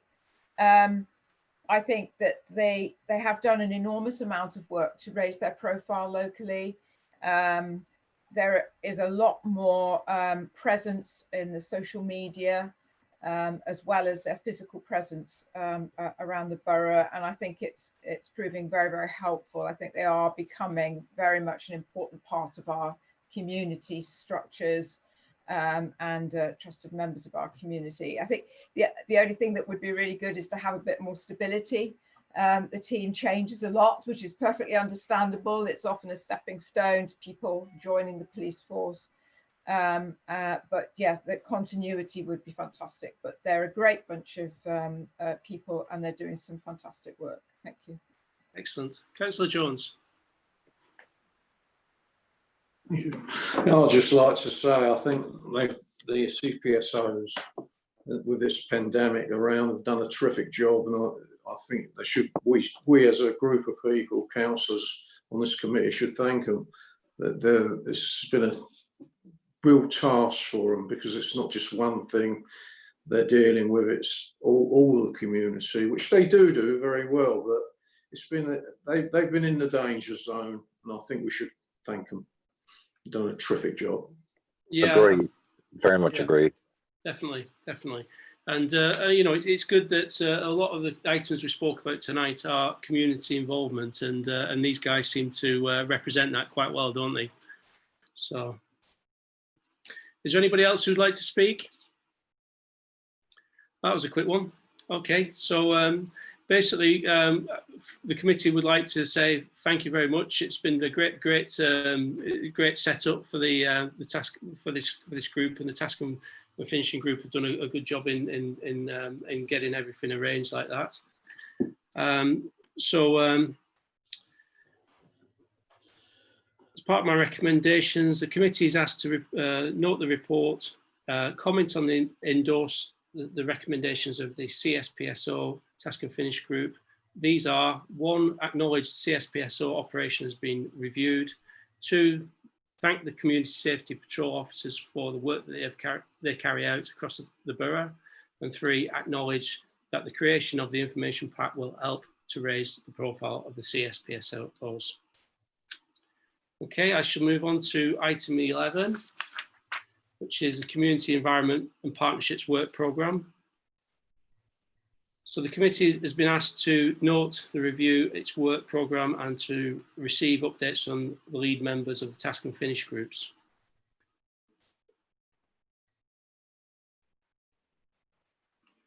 So I need to read out the items on the work programme.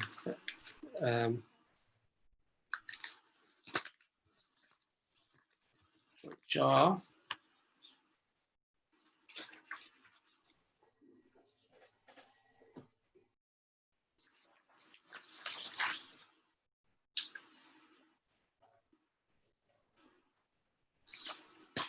Chair, I think because we've got agendas in front of them, we could take them as read, couldn't we? That would be very good, because my paperwork's all over the place at the moment. That's good. I only had sort of commenting very briefly for September. We had mentioned about adding in the football club, and I think that should be recorded. Yeah. And the ice rink as well. And the ice rink as well. Likewise, the 2 agenda items to be tabled, the Be Love review and update. I assume all we want is an update to say we hope it can go forward in 2021. Yes. And the care leavers and corporate parenting, I'm hoping there's an update from officers that says this is when we can see that. Right, okay. Does anybody else have any comments?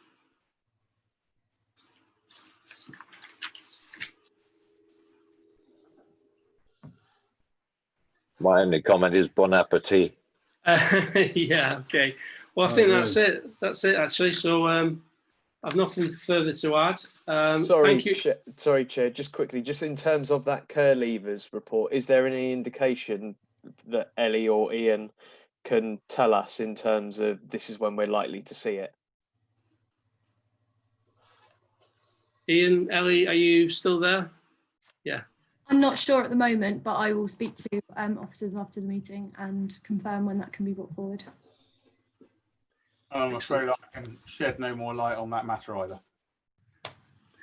Okay, well, I now declare this meeting closed, and thank you for your time. And once again, I apologise.